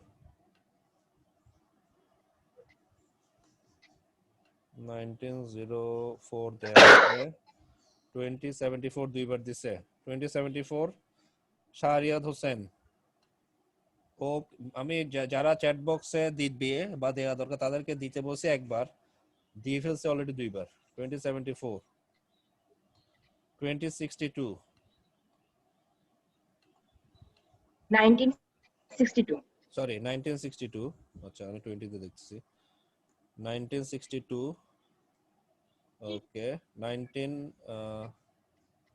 না 2062 ঠিক আছে তো 1969 এটা 20 তে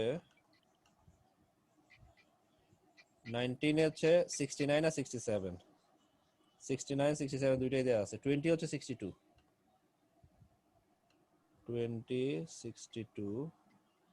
2062 দেয়া আছে 2076 দেয়া আছে 2076 এরপরে আসি 2079 দেয়া হয় নাই ও চ্যাট বক্সে দিছে 2079 1663 তো আমি দিয়ে দিছি প্রথমেই দিলাম 1663 2074 আবার দিছে 2074 তিনবার 1962 ওকে 1962 এরপরে 2064 2069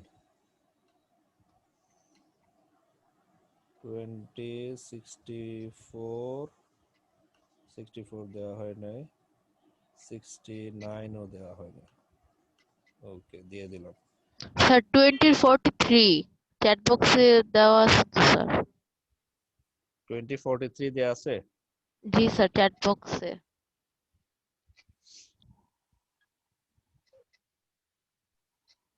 ওকে 2043 দেয়া আছে চ্যাট বক্সে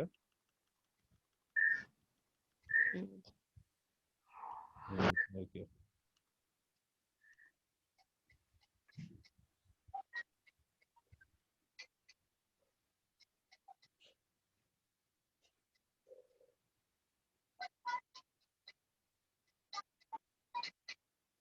ওকে আই থিংক সবারটাই ওকে তোমরা আচ্ছা 73 প্রেজেন্ট তো আই থিংক কারো মিস যায় নাই কেউ কি মিস আছে এরকম তোমরা চাইলে দেখতে পারো 19 এর 7 হি ইজ অ্যাবসেন্ট তারপরে আমি 20 সিরিজে বলি 20 সিরিজে 20 absent 2027 2028 absent 2031 absent 2034 absent 2040 absent 2044 45 absent 51 absent 53 absent excuse me 61 absent 63 absent 68 absent 2080 absent ওকে তো মিস হয়েছে এরকম কেউ আছে কিনা ঠিক আছে থ্যাংক ইউ তাহলে আমি এটা ক্লোজ করছি so thank you my dear students আমি আজকে ক্লাস এখানে কমপ্লিট করছি তোমাদের সময়ের জন্য ধন্যবাদ সবাইকে তো থ্যাংক ইউ অল এন্ড আমি সবাইকে আগামী ক্লাসের জন্য সবাইকে আবার রিকোয়েস্ট করছি আমন্ত্রণ জানাচ্ছি সবাই যেন নেক্সট ক্লাসে প্রেজেন্ট থাকে তো সবাইকে ধন্যবাদ তো আমি জাস্ট যাওয়ার আগে লাস্ট যেটা আমি ইউজুয়ালি করে থাকি আজকে ক্লাস নিয়ে আমি কয়েকটা টপিক কভার করার চেষ্টা করেছি, কয়েকটা ম্যাথমেটিক্যাল প্রবলেম কভার করার চেষ্টা করেছি। এই টপিক গুলো নিয়ে বা ম্যাথমেটিক্যাল প্রবলেম গুলো নিয়ে কারো কোনো সমস্যা আছে?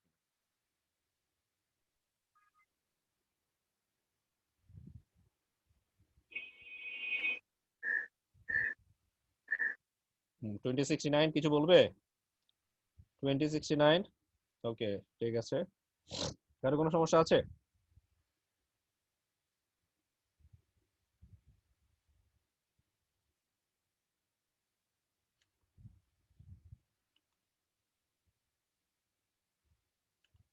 ওকে, আই থিঙ্ক সবাই বুঝতে পারছো, সো আই অ্যাপ্রিশিয়েট দ্যাট। এবং শুধু তোমার বুঝতে পারলেই হবে না, তোমাদের এই জিনিসগুলো আবার তোমাদের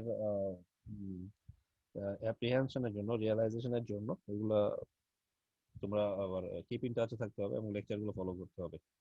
এবং সেটা ডে টু ডে করবা। লেকচার যখন যে লেকচারটা পাচ্ছ, যে সেটা আমার কোর্স বলে না, যে কোনো কোর্সে তোমাদের এই সেমিস্টারে, তো যেটা যখন পড়ছো সেই কোর্স রিলেটেড পড়ালেখাগুলো ওই দিনই কমপ্লিট করার চেষ্টা করবো। এবং স্বাভাবিকভাবে আমি আমার যতটুকু ধারণা বা আমি যতটুকু জানি, তোমাদের একদিনে একটা কোর্সেরই ক্লাস থাকে। তো যেই দিন যে কোর্সের ক্লাস থাকবে সেই দিন সেই কোর্সের এই লেকচারগুলো কভার করার চেষ্টা করবো, ফলো করবো। তাহলে তোমাদের কাজগুলো অনেক হালকা হয়ে যাবে এবং কমে যাবে। তো সবাইকে অসংখ্য ধন্যবাদ, thank you all and for your time. You have expanded, you have given your time here for this class, and I think your time will be useful in future for your examination and different tests and for knowledge gathering. So thank you again, and I expect and I request you all for the upcoming classes. Assalamu alaikum.